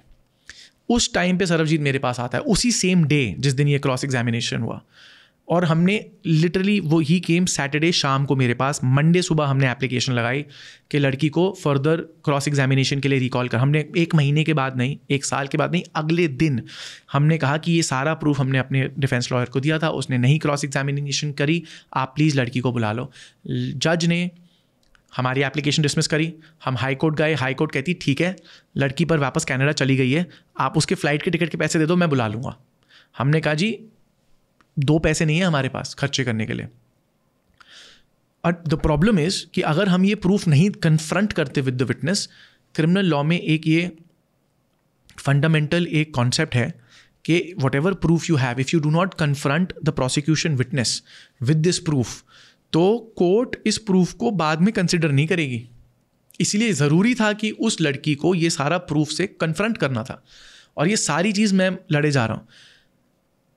वेरी जस्ट जज जस्टिस R.K. गाबा उस टाइम हाई कोर्ट में, उन्होंने फिर बोला कि ठीक है ऐसा है, आप इस मैटर को डिस्पोज ऑफ कर देते हैं, तो जो आप ये जो प्रूफ है ये आप बाद में भी दिखा देना और इसको कोर्ट ड्यूली कंसिडर कर लेगी, ये बोल के उन्होंने डिस्पोज ऑफ किया। फिर वापस हम गए कोर्ट में, कुछ महीने और प्रोसीजरल फॉर्मेलिटीज़ हुई, कोर्ट ने फिर अक्विटल, इतनी हमारी मेहनत के बाद अक्विटल का ऑर्डर पास किया।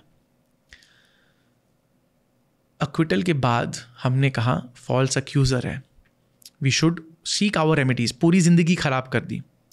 सो we filed a civil suit for compensation, जो आज भी चल रहा है इतने सालों से, और we filed a criminal complaint, जो जिस जज ने अक्विटल पास किया उसने कहा कि I don't want to prosecute the girl for malicious prosecution, जो आपका कंटेंशन है। मैजिस्ट्रेट ने हमारी एप्लीकेशन डिसमिस करी for prosecuting the girl, sessions court ने अपील डिसमिस करी, हाई कोर्ट ने उसकी अपील डिसमिस करी, हम सुप्रीम कोर्ट लेके गए हैं मार्च 2024 में। सुप्रीम कोर्ट ने भी ये बोल के it is better we let this not proceed further, petition dismissed, order pass कर दिया। तो वो लड़की जिसने साफ साफ झूठ बोला है, जिसके खिलाफ हमारे पास माउंटिंग एविडेंस है, जिसमें अक्विटल हुआ है कोर्ट में, she will not see a single day in jail for this case. Civil case में maybe after several years we will be able to get something, और उसमें भी to what extent will we be able to get recovery of the decree amount from the girl also becomes a big question mark because of the procedural difficulties involved. All in all, this particular man was most definitely dealt a horribly bad hand. and ऐसे न जाने कितने सारे लोग होते हैं जिनकी आवाज़ पहुंचती भी नहीं होंगी. The same for females as well. Correct. कैसे हैं आप? Well, thank you for asking and thank you for checking in. Gotten used to it. हम 11 साल हो गए हैं करते हुए, तो made my peace with it. How do you manage your mental peace? जो दिख रहा है कि यार कितना गलत हो रहा है, you're fighting for it as a warrior on the battlefield and you see that आपके सामने लोग फायर करते जा रहे हैं and you've been asked कि आप शूट नहीं करोगे, no weapons. पहले मैं चीज़ों को बहुत ज़्यादा पर्सनली लेता था. This client's liberty is my liberty, he goes to jail, I am going to jail. इसका पैसा नुकसान हो रहा है, मेरा नुकसान हो रहा है. But I realise this in the long run, in the grand scheme of things, जितना आप एक क्लाइंट का काम पर्सनली लोगे, आप ज़्यादा टाइम सर्वाइव नहीं कर पाओगे प्रोफेशन में, और बी, आप उस क्लाइंट का नुकसान ज़्यादा कर रहे हो जब आप अपने इमोशंस को you are letting them get the better of you and presenting your client's case from that angle. इसीलिए कई बार ये भी बोलते हैं कि अपना खुद का केस नहीं लड़ना चाहिए क्योंकि आपके इमोशंस बीच में आ जाते हैं. सो कभी मैं किसी छोटे मोटे लीगल डिफ़िकल्टी या प्रोसीडिंग में होता हूँ, मैं कहता हूँ जी मैं तो बिल्कुल नहीं करूँगा. मैं अपने किसी दोस्त को, अपने मित्र को, मैं अपने किसी टीम मेंबर को बोलूँगा भाई तुम जाके करो, क्योंकि ऑब्जेक्टिवली सिचुएशन को ऑब्जर्व करना, जज को, दूसरी पार्टी को, पीछे खड़े क्लाइंट को, सबको ऑब्जर्व करना और फिर एक स्ट्रेटेजिक लीगल स्टेप्स लेना बहुत ही, you have to be unbiased and detached. तो जितना तुम सोचोगे, जैसे सर्जन्स होते हैं, अब तुम बोलो कि भाई मैं अपने ही बेटे पे सर्जरी करूं, हाथ कांपेगा, बट सामने it's like slice and dice, let's rock and roll. I feel having that kind of a mentality for the aforementioned reasons is a better way to deal with it. Do your job, gather the experience, try to make it the best possible case study for the economic benefit of showing to other clients, dekho ji, we do such a great job. Even that is on many days good enough, because if you try to take it personally, it's like every surgeon saying भाई ये surgery ख़राब हुई, patient मर गया table पे, कितना survive कर पाएगा. Same here. Love the approach. And when I was listening to you, I recalled in the initial years of my coaching, when I had one-to-one coaching, जहाँ पे the person would break down in the session emotionally, would share a few things. We have some experiences around like life coaching in particular, जहाँ पे वो शख्स अपने सारे जो trauma, जो भी वो गुजरा है, वो शेयर करता है. I felt heavy after the call got over. And I went to my friend and said कि यार मतलब मुझे थोड़ा सा टाइम दे दो, I need to just relax myself. And I used to feel कि यार वो बंदा किस चीज़ से गुजरा होगा, and today he has reached over here, क्या क्या बीतता है लोगों के साथ, and वो internalize होता था अंदर, and I felt so heavy. But then I understood the same thing कि नहीं यार ऐसे कंटिन्यू नहीं हो पाएगा. I have to take them as पहले क्या था कि आपकी कॉल लाइक चलती जा रही है, 1 घंटे की कॉल है, it's going for hours and hours and hours, because you feel नहीं यार इसको मुझे ठीक करना है. बट उस पूरी जर्नी में everything goes for a toss. आपकी पर्सनल लाइफ, आपकी emotional wellbeing, everything goes for a toss. Then you learn कि नहीं, एज यू राइटली सेड कि बस like drawing a line, I would do what I am suppose to do, but not, इसके beyond मेरे हाथ में नहीं है. Tell me this, how easy or difficult was it to sleep at night after those discussions? So difficult. मतलब शायद family समझ ना पाए कि तुम ऐसे मूड में क्यों हो. दे फेल्ट कि अरे एक सेशन हो गया, let's talk movie. I am like नहीं यार मैं उस जोन में हूँ, and I am still in that zone for the next few days also. ऐसा नहीं सिर्फ एक रात की बात है, आप रास्ते में होंगे, यू जस्ट मीट समवन, आपको होता है स्ट्राइक कि अच्छा you watch a movie also. And personally, I get so immersed, I would like cry in a movie hall because I could feel the emotion कि बंदा किस दौर से गुजर रहा होगा, and then अच्छा ये client भी ऐसे गया होगा.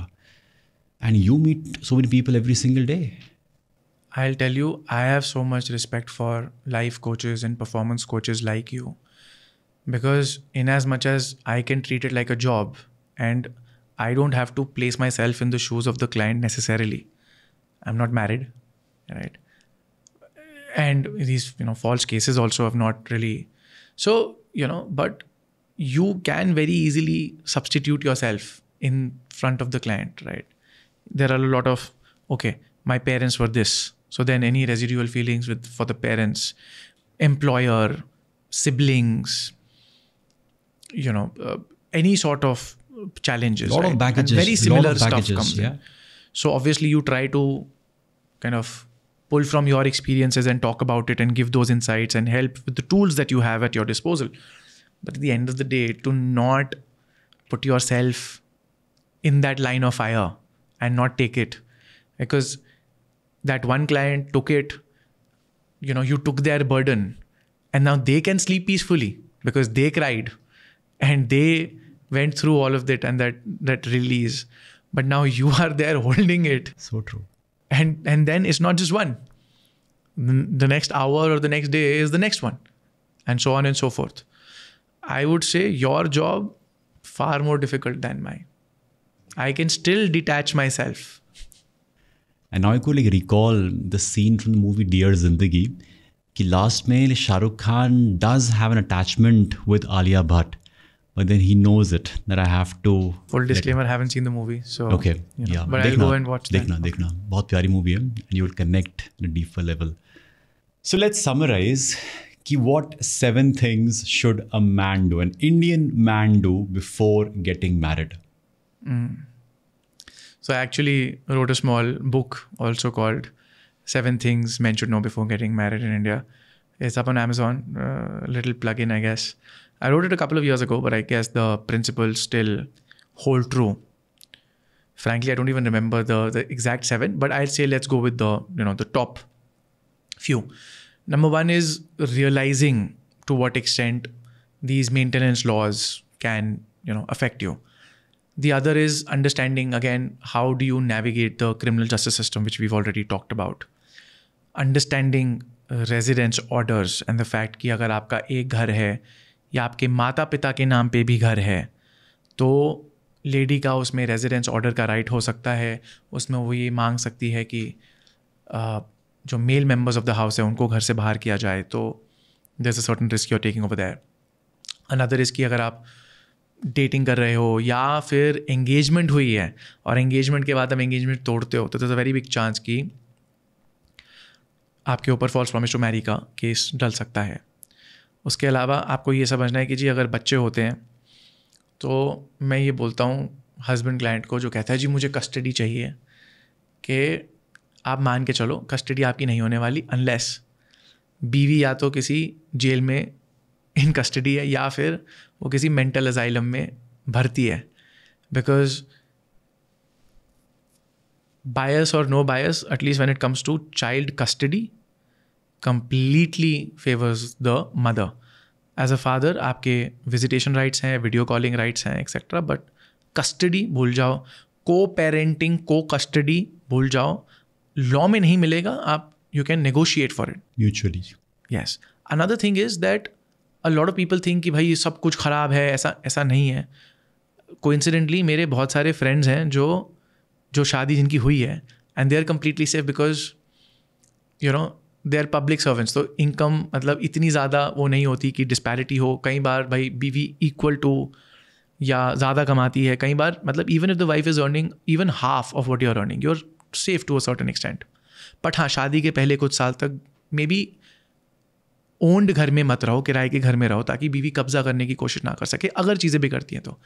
And another thing is prenuptial agreements. लोग कहते हैं कि जी बिल्कुल नहीं चलते, which is correct, because logic ये है, कानून ये कहता है, कोर्ट ये कहती है कि इंडियन कॉन्ट्रैक्ट एक्ट सेक्शन 27 ये कहता है that any agreement in restraint of any law of India और in violation of any law of India is void.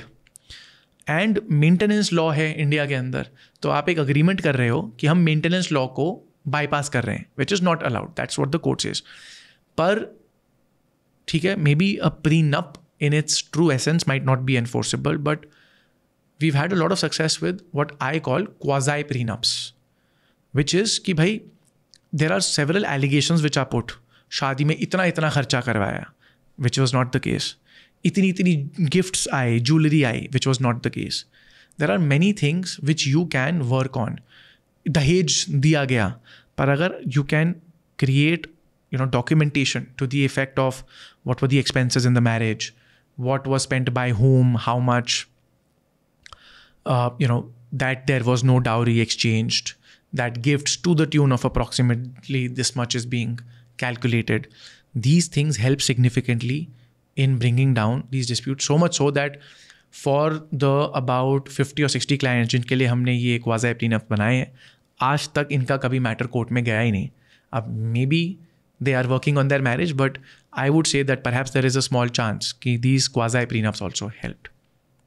मेरे पास एक सवाल बहुत सारे हैं अभी भी, चाहता हूँ कि बस बात ये होती रहे, but I'll reserve it for the next episode. The next one, which is 100% going to happen. This was a lot of fun for me as Awesome. well. Thank you, Amish bhai, for doing this. Not just for me, but for a lot of people. हमें एहसास नहीं होता कि इस podcast से क्या हो जाएगा, सिर्फ बात ही तो करी, लेकिन कितने लोगों के वो सवाल थे, वो क्लैरिटी जो नहीं मिलती ना, you gave that. Thank you for doing this. It's a pleasure, and thank you for having me over here.